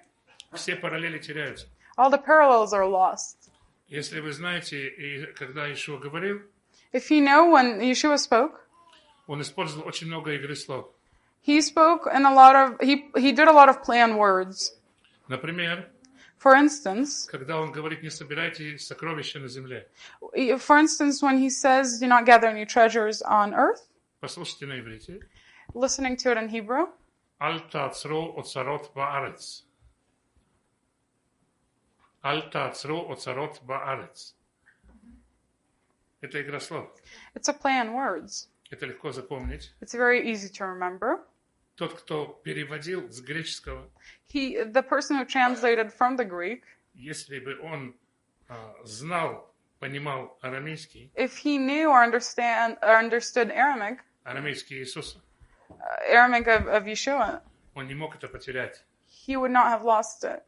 В словах Иешуа в Евангелии от Матфея In the words of Yeshua in the Gospel of Matthew, больше 30 случаев игры слов, there's more than 30 instances of play on words, больше 30 рифмованных предложений, more than 30 rhythmical sentences которые теряются в греческом. that are lost in the Greek.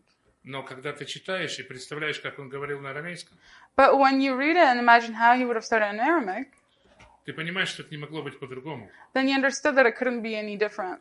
А переводчики пашиты не понимали. But the translators did not understand the Peshitt. То есть это похоже, но это очень далеко. So it's very similar, but it's very far.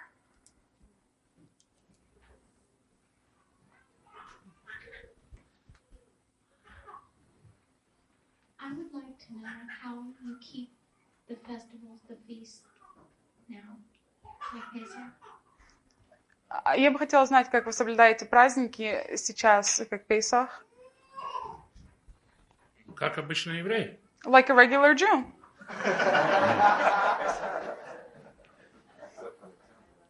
Но мы не знаем никакого другого варианта. We don't know any other variation. Мы готовы услышать, We are ready to hear it, но до сих пор не слышали. but we haven't heard one yet.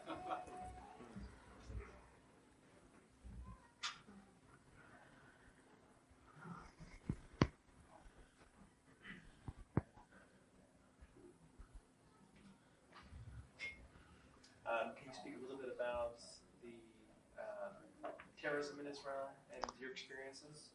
Вы бы могли сказать чуть-чуть о терроризме в Израиле и ваших экспириенсах? Терроризм в Израиле.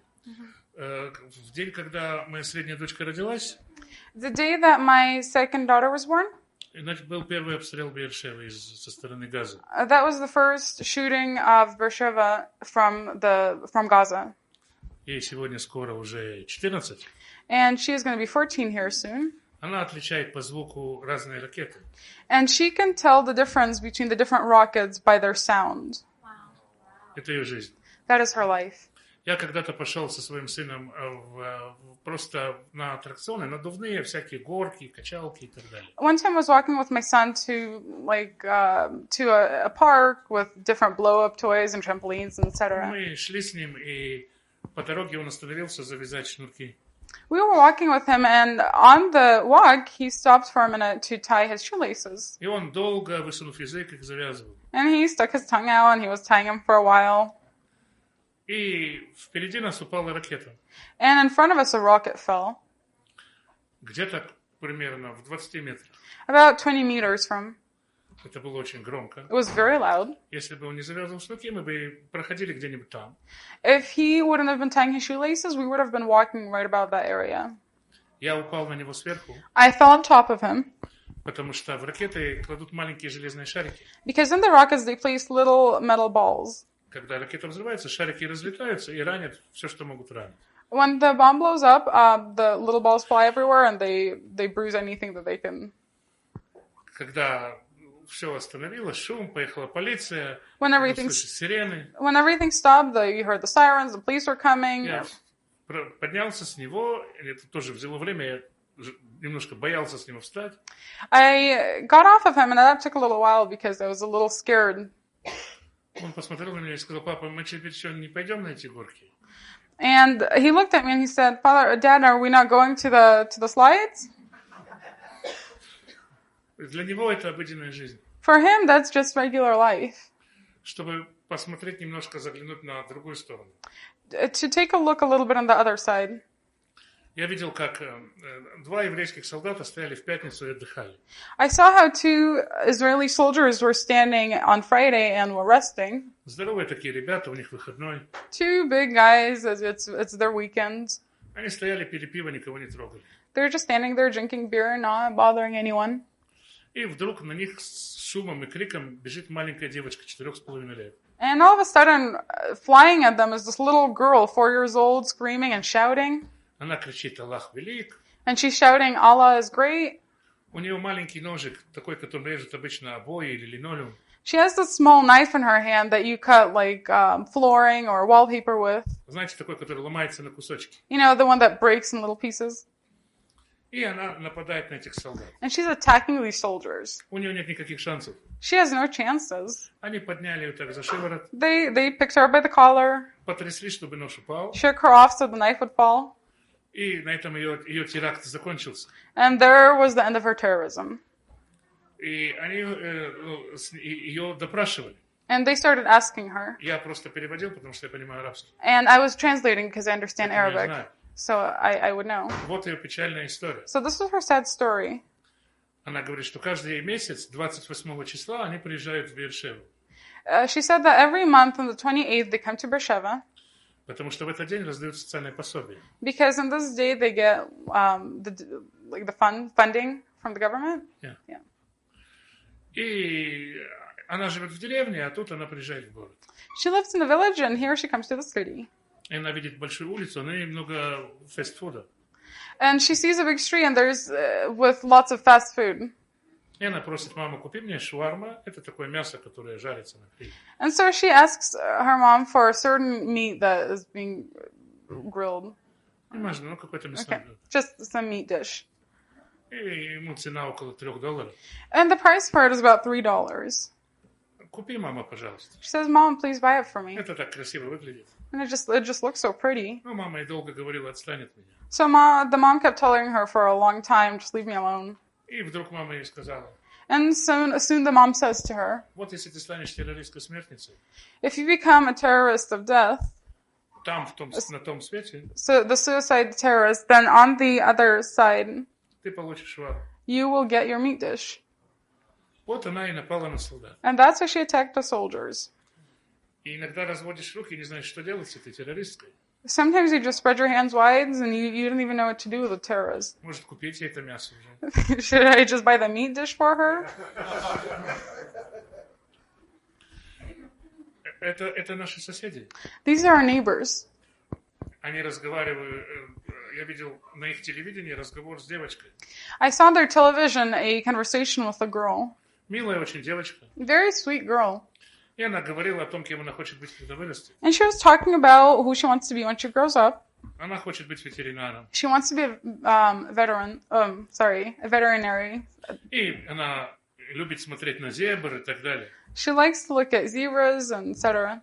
Но больше всего на свете But the most what she wants in the world, она хочет взорваться и убить как можно больше евреев. she wants to blow up and kill as many Jews as she can. Это очень красивая, милая девочка. It was a very pretty and sweet girl.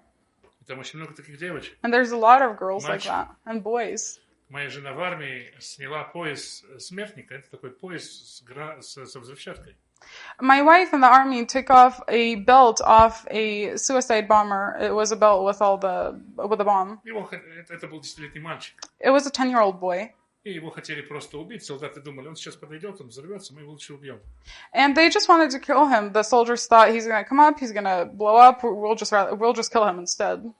Ну, она решила снять с него этот пояс. Well, she decided to take the belt off. И его тоже привели на допрос. And so they brought him to interrogation as well.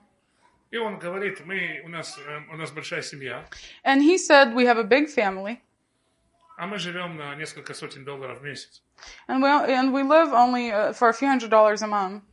И мои сестры, они ходят в латаных, перелатанных платьях. And my sisters, they walk in dresses that have been fixed and mended multiple times. И никто их не возьмет замуж. Nobody's going to marry them. Никто за них не заплатит. Nobody's going to pay for them. А если я сейчас взорвусь? But if I blow up right now, Они будут сестрами героя. they will be the sisters of a hero. И они будут получать постоянную помощь в размере $5000 в месяц. And they will receive constant help that amounts to about $5,000 a month. Это большой соблазн. It's a big temptation. И очень много именно детей, совершенно молодых людей, And a lot of children, especially children and young people, они вот поддаются на это. they are sold out on this. Многие хотят видеть райских гур и девушек, которые мусульманам обещают. A lot of them want to see the heavenly girls that the Muslims are promised. Если это 18-летний мальчик, If it's an 18-year-old boy который имеет проблемы с противоположным полом, that has problems with the opposite sex, он очень хочет в рай. he really wants to get to heaven. Ему рассказывают, They tell him, у тебя будет 70 дворцов, you will have 70 palaces. в каждом дворце 70 комнат. In every palace there are 70 rooms. В каждой комнате 70 постелей. In every room there are 70 beds. И на каждой кровати 70 красивейших девушек. And on every bed there are 70 beautiful girls. Мечта. It is a dream. Я не знаю, что можно делать с таким количеством девушек. I'm not sure what you can do with all that amount of girls. Но очень хочется. Но очень хочется. But they really want it. У этого есть еще небольшая добавка. And then there's a little bonus. 30 верблюдов, груженных халвой. There are 30 camels loaded with a pastry, a type of pastry. Yeah. Это рай. That is heaven. Кто-то хочет? Somebody wants to go? Они очень хотят. They really want it. Очень привлекает. It's very attractive. Несколько раз разговаривал с террористами, переводил беседу. There were a few times when I translated these discussions with terrorists. Большинство хочет именно девушек. Most of them want the girls. Халва еще ладно. The pastry, they can hold off. А вот девушек очень хочется. But the girls they really want. И вот это двигает, мешает, и поэтому реально ситуация очень сложная. So that is what motivates them and what is our boundary, and really the situation is quite hard. Я со своим мальчиком, он был в коляске, он еще маленький был, мы стояли в очереди в банке. One time I was standing in line at the bank with my little boy. He was still in the stroller. Рядом стояли два араба, And there were two Arabs standing next to us. интеллигентно одетые, галстуки, все у них хорошо. Very intelligently dressed, ties, all of that. И они сусюкались, игрались с моим And they're мальчиком. just playing with my boy. И между собой говорили. And they're speaking amongst themselves. Они между собой говорили, как жалко, что ракеты долетают только до Бершевы. They're saying to each other, what a pity that the rockets only reach Beersheba. Они, если бы не долетали до Ришон-Ле-Циона, до Тель-Авива, If they could reach Tel Aviv, там очень тесная застройка. there's the building that is very tight there. И там будет много очень убитых. There would be a lot of dead people there, a lot of casualties. Это было бы здорово. That would have been great. Они говорят об этом и играют со своим мальчиком. They're talking about this and they're playing with my boy. Я не удержался. And I couldn't resist. Я сказал им по-арабски. So I said in Arabic to У them, вас есть жалобы, как наши ракеты попадают по вашим городам? do you have any complaints about how our rockets reach your cities? Они убежали. They ran away. Но ситуация такая, что человек может играть с твоим ребенком. The situation is such that a person can play with your child И хотеть его смерти. and want its death. Это сумасшествие. It's crazy. It's insanity. Мы так живем. But that is how we live.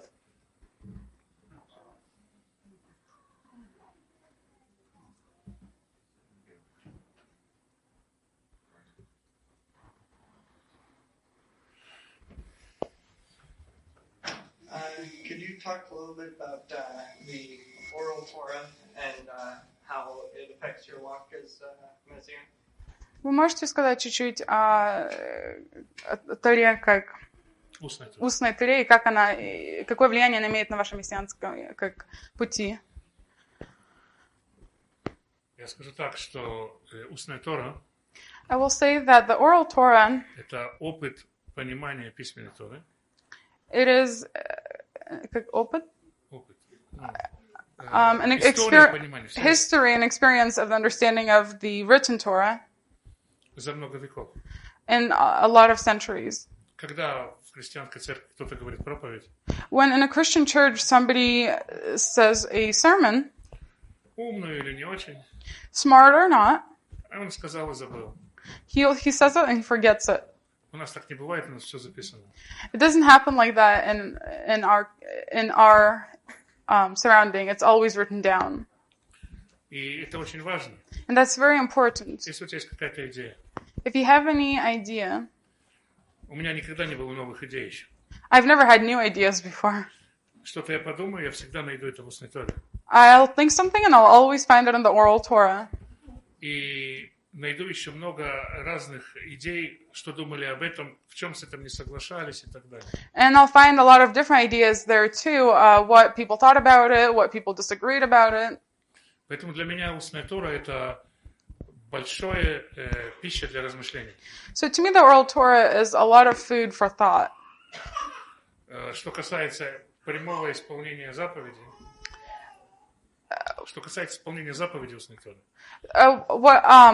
As of keeping the commandments of the oral Torah, С этим есть некоторые проблемы. there's a few problems. Но поскольку наш дом, мой дом, But since our house, my house, предназначен для того, чтобы принимать ортодоксальных иудеев, is meant to accept Orthodox Jews, у нас дом он в состоянии гладкошер. Совершенно кошерный. So our house is fully kosher. Но я понимаю, But I understand что многие заповеди из устной Торы, that a lot of the commandments from the oral Torah, в отношении, например, разделения молочного и мясного, for example, in reference to separating the milk and the meat, the dairy and the необходимо meat, ждать 6 часов между мясом и молоком. you need to wait 6 hours between dairy and meat. Это только традиция. It's only tradition. То же самое касается и других областей. And the same applies to different areas. Ради наших братьев For the sake of our brothers, мы, естественно, соблюдаем все это. we naturally keep all of this. И я не испытываю в этом проблем, мне это не сложно. And it's not hard for me. I don't have a problem with it. Я так жил всю жизнь. I've been doing it my whole life. Но я понимаю, в чем закон, а в чем ограда вокруг закона. But I understand what is the law and what is the boundary around the law.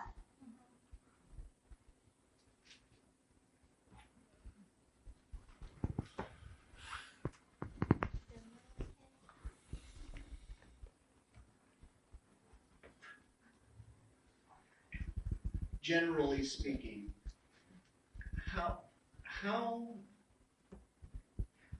does one determine the dividing between the written law and the traditions, just generally speaking?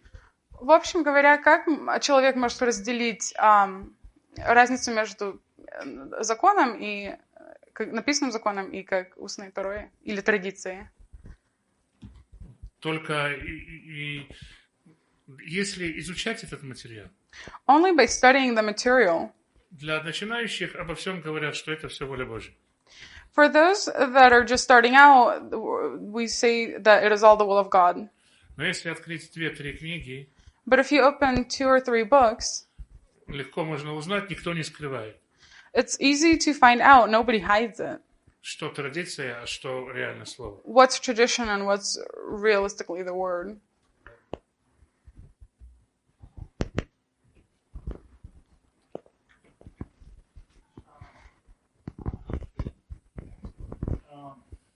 What is, here in America, what can we do, congregations here, to help brothers and sisters over there in Israel? Здесь, в Америке, что мы можем сделать, как братья и сестры, и в нашем поверии в Израиле? Как мы можем помочь? Ну, прежде всего, молитва. Well, first and foremost, prayer. Возможно, нужно удержать кого-то от поездки в Израиль, если это лишнее. Possibly, maybe hold someone back from a trip to Israel. и учить Тору получше, and to study the Torah a little better, чтобы тоже приезжать и работать там у нас. to be able to come and work there with us. Потому что что нам больше всего нужно? Because what we need the most Это люди, которые могли бы на самом деле знающие, зная традицию, говорить с евреями. people that truly know and have the knowledge of tradition that can speak to the Jews. Этого нельзя купить за деньги. It's impossible to purchase for money, Хотя деньги тоже нужны. even though we do need the money. Но лучше всего это учить Тору. But the best of all is to learn and study the Torah. И я верю, что, как написано, весь Израиль, они ответственны друг за друга. And I believe, like it says, that all Israel is responsible for each other.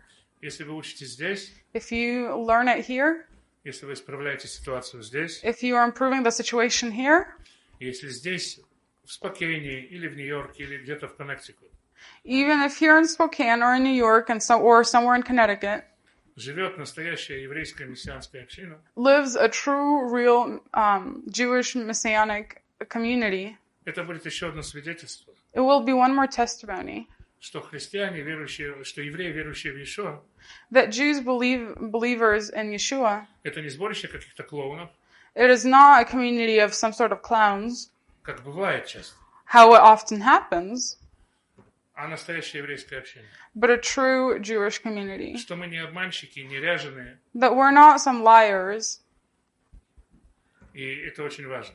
and that's very Я important. думаю, что вот именно это важнее любой другой помощи. I think that this in particular is more important than any other help.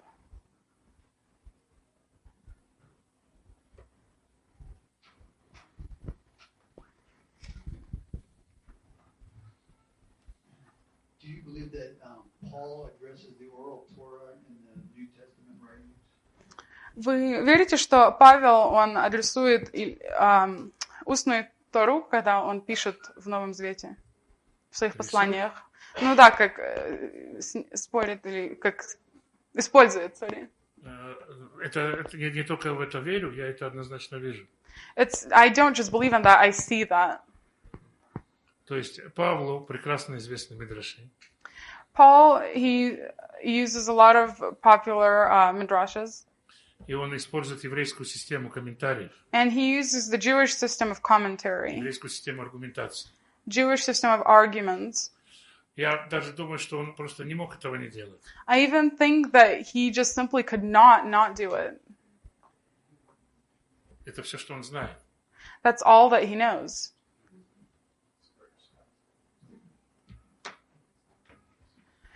Kippa said Shaul was hard to understand. I suspect it would be harder for a Gentile to understand Shaul than a Jew. Is that true? А как Петр говорит, что Павла трудно понимать, и я предполагаю, что язычнику труднее понимать, чем еврею. Это правда? Я думаю, что это так, потому что я часто общаюсь с язычниками, слышу от них, вот же здесь Павел ясно пишет. I think so, because I often talk to Gentiles, and they say, well, Pavel clearly writes here. Первое, что смешно, это Павел и ясно вместе. The first funny thing is that Paul and clearly in one sentence. После этого, когда я читаю, After that, when I read, я думаю, как это вообще можно так понять? I think, how is that even possible to understand that like that? И я ему говорю человеку, что вот Павел здесь использует такую традицию, такое выражение. And I say to the person, Paul here is using this tradition, this expression. Он говорит, ну, забудь об этом. Неужели Павел всю эту ерунду читал и учил? And he says, forget it. Do you really think that Paul really knows all this nonsense and studied it? А без этого никак Павла понять нельзя. Without that, it's impossible to understand Paul. Поэтому, с одной стороны, для язычников Павел ясно пишет. So on one hand, for Gentiles, Paul clearly says, А для меня никогда. but for me, never. Но что-то мне подсказывает, But something tells me что я-то понимаю его чуть получше. that I understand him a little better. Скромно так скажу. I'll just say very modest like.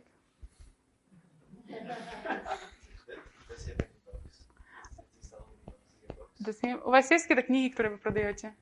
Нет, я только... как-то у нас есть проект, который мы сделали по Евангелию от Матфея. No, I have a project that we're doing on the Gospel of Matthew. И он у нас застрял по целому ряду причин. And it got stuck a little bit for different reasons. Это Евангелие от Матфея с еврейскими параллелями. It's the Gospel of Matthew with Jewish parallels. Получился очень большой объем. It turned out to be quite a pretty big project. И получилось, что мы не потянули это с точки зрения там, финансовой, технической и так далее. And it turned out that we couldn't pull it as like we thought we could from the side of finances and technical difficulties. Но мы добьем это дело. But we will finish the deed. Вы планируете потом еще писать какие-то книги? Я не планирую, но знаю, что деться от этого некуда. He says, I'm not planning, but I know I have no other way. Do you have any recommended resources or paths of study to better understand the Hebrew idioms? У вас есть какие-то материалы или какие-то там программы, которые вы бы посоветовали, чтобы больше понимать еврейские понимания и так далее?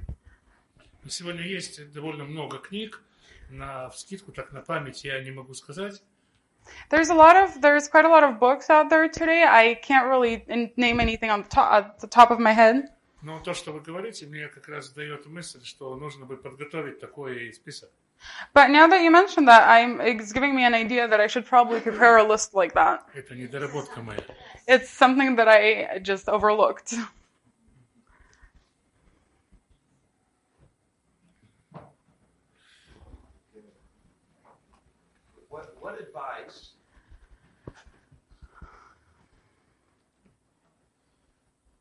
What advice or wisdom or ideas could you give to, or would you think would be valuable for a Gentile in the American church in the 21st century? Какой бы вы совет дали или мудрость, которую вы бы думали, пригодилась бы язычнику в американской нашей церкви? Я думаю, что самая большая проблема в американских церквях, как и в российских, и в украинских.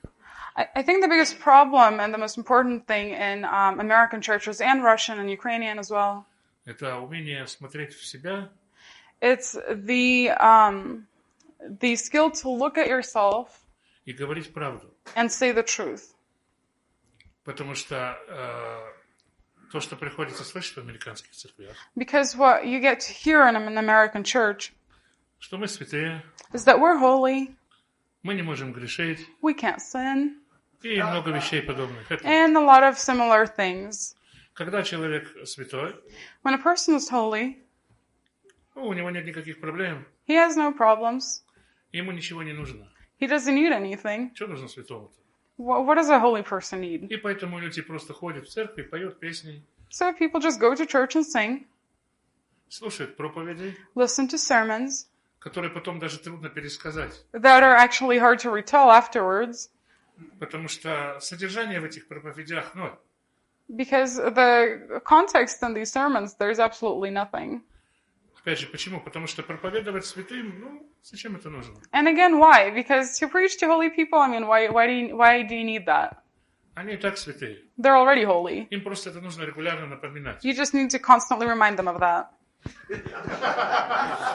И вот если сказать себе правду, and if you tell yourself the truth, что если мы нуждаемся в Иисусе, that if we do, yes, need Jesus, мы больные, а не здоровые, we are sick, not healthy, тогда надо как-то лечиться. And we need to look for some sort of healing. Но пока в церквях нет этого понимания, but in churches, as of right now, that understanding doesn't exist. И поэтому не о чем говорить. And so you have nothing to talk about. Я не могу говорить со святыми. I can't speak to a holy person. Я могу сесть у его ног и смотреть на него. I can only sit at his feet and look at him. Но и этого тоже не хочется делать. But I don't really want to do that either.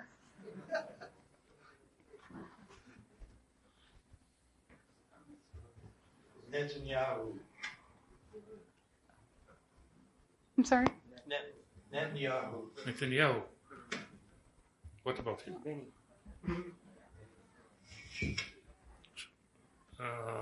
Netanyahu.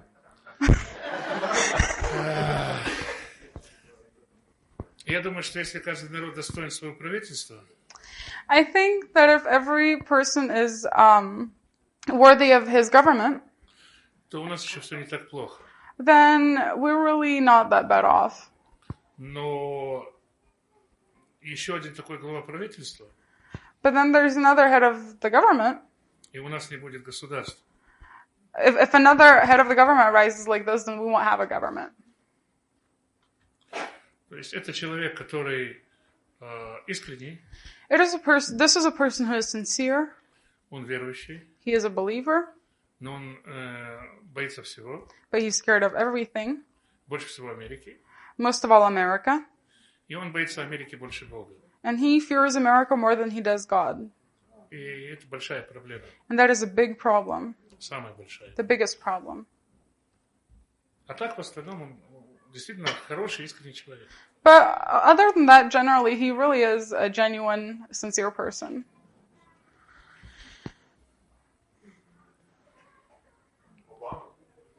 Barack Obama. That's not fair. Как написано Like it is written в Талмуде, in the Talmud. никогда не критикуй чужую жену. Never criticize somebody else's wife. Разве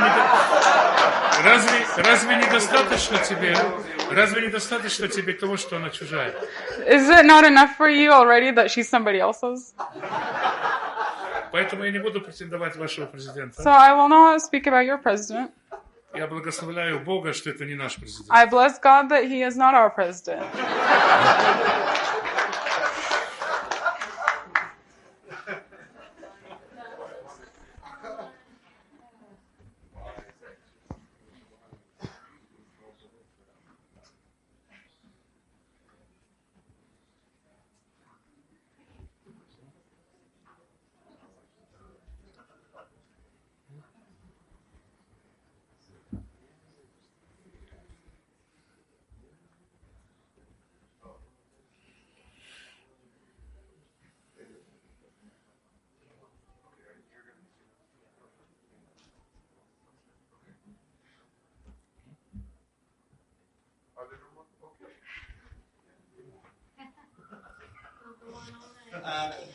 Sorry. Anyway, how, if at all possible, would you witness to the Christian or in Israel? Как, если это вообще возможно, вы бы проповедовали христианину в Израиле?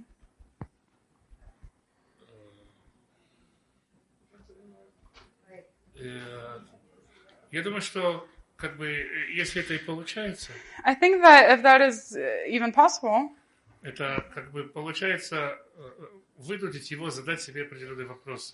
it's you just have to be able to have him ask himself a few questions И отправить его с вопросом. and send him away with those questions. Только так. That's the only way. Потому что никакие ответы он не готов слышать. Because no answers, he's not ready to hear any answers. Но я могу сказать, что у меня это самого больше вопросов, чем ответов. But I can also say that I myself have more questions than answers. Я хочу, чтобы у него, у христианина, было так же. And I would like for him, the Christian, to have that as well. Но пока не получается. But it hasn't happened yet. Есть встречи, есть общение с христианами. There's meetings, there's discussions and conversations with Christians. Но очень с большим скрипом это все идет. But it all happens with a lot of tension. И думаешь, на что больше потратить время? And you think, there might be a better way to waste your time. Ну, иногда хочется сказать себе, пусть мертвые хоронят своих мертвецов. And sometimes you also want to tell yourself, let the dead bury their own dead. И у них есть свои пасторы. They have their own pastors. У них есть Новый Завет. They have the New Testament. Я могу за них молиться. I can pray for them. Я молюсь за них. And I do pray for them. Но я послан к Дому Израиля. But I am sent to the house of Israel.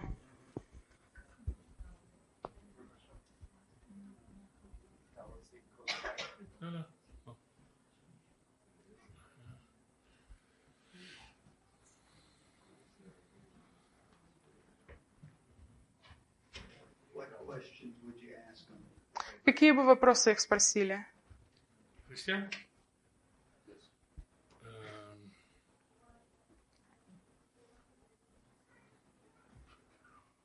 Я бы спросил их о том,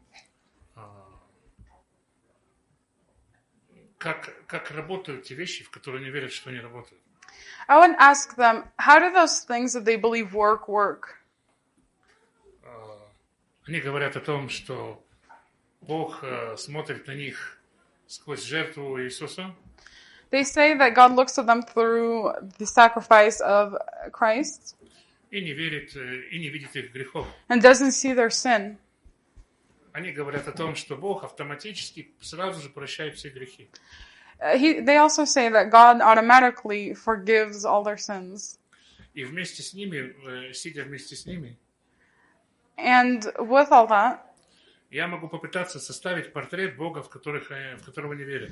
and sitting with them, I can start making a portrait of the God that they believe in. Такое, как составляют преступники. Like you would a portrait that like you would build about a crook. Этот Бог, который однажды передумал и избрал другой народ. This is a God that has changed his mind once and chosen other people. Он изменил, он дал другую Тору. He changed his word and he gave another Torah. Он для кого-то не видит грехов, а для кого-то видит. He sees sin in some and doesn't see it in others. И когда человек сам себе говорит правду, And when a person says the truth to himself, что он действительно верит в такого Бога, that he really does believe in a God like that, он может уйти с этими мыслями и прийти к выводу, что Бог-то не очень настоящий. he can leave with those thoughts and come to the conclusion that this God is not really real. И на этом основании искать. And from this basis, he can start searching. Потому что очень часто христиане, не всегда и не все, но очень часто христиане верят в ненастоящего Бога. Because very often Christians, not all and not always, but they believe in a fake God. Это грустно, но это правда. It's sad, but it's true.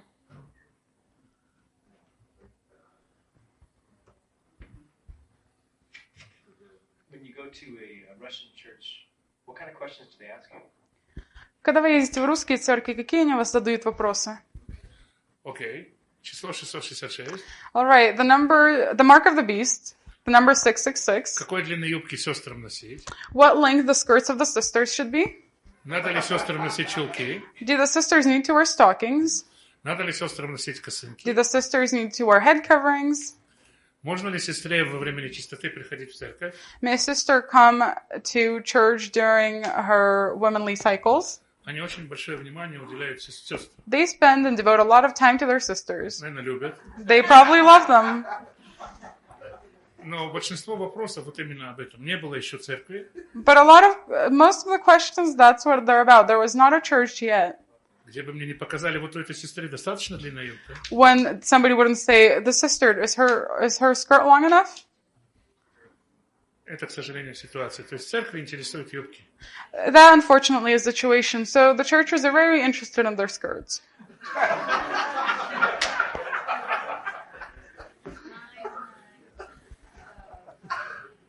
What is the most important thing that we can pray for your synagogue? Что самое важное, о чем мы могли бы молиться о вашей синагоге? Чтобы у людей была сила стоять в своей вере, несмотря на одиночество, в котором они оказываются. So that the people have enough strength and forbearance to stand in their faith, withstanding the loneliness that surrounds them. Есть обещание, There's a promise что человек, который оставит ради Иисуса свой дом, that a person that leaves his house for Jesus найдет сотни домов, will find hundreds of houses. и это обещание есть. And that promise exists, and it's there. Но как-то человек этого не видит. But somehow the person doesn't see that. Верит, но не видит. They believe in it, but they don't. Вот хорошо бы, чтобы их вера не оказалась тщетной. It would be nice that their faith wouldn't be empty. И они нашли что-то вокруг себя, чтобы не быть одинокими. And they would find something around them that would make them less lonely.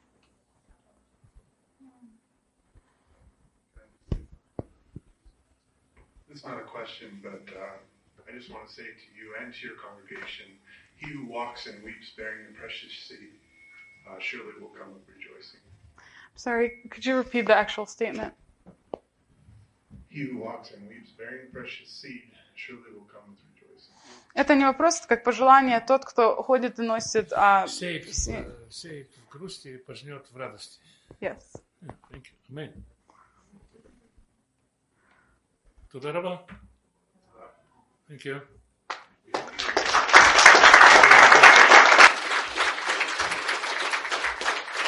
Thank you. Thank you, Rabbi Alexander. We would like to take a moment to just strengthen our brother here and strengthen him and his congregation. And we'd like to take a moment to take a love offering. And Shamash Yehoshua will bring the tzedakah box through. If you'd like to bless Rabbi and to help him in his travels and what he's doing, please consider giving something here. We'll have Yehoshua come through. Even after he's done, it'll be in the back table, and we'll give whatever is put into the tzedakah box to Rabbi and to help him in the ministry and the work that he's doing. Thank you very much for coming tonight. We do have snacks in the back. If you're hungry, we have coffee. Feel free to stay and to fellowship, and I'm sure that some of you may have additional questions for him. Shalom.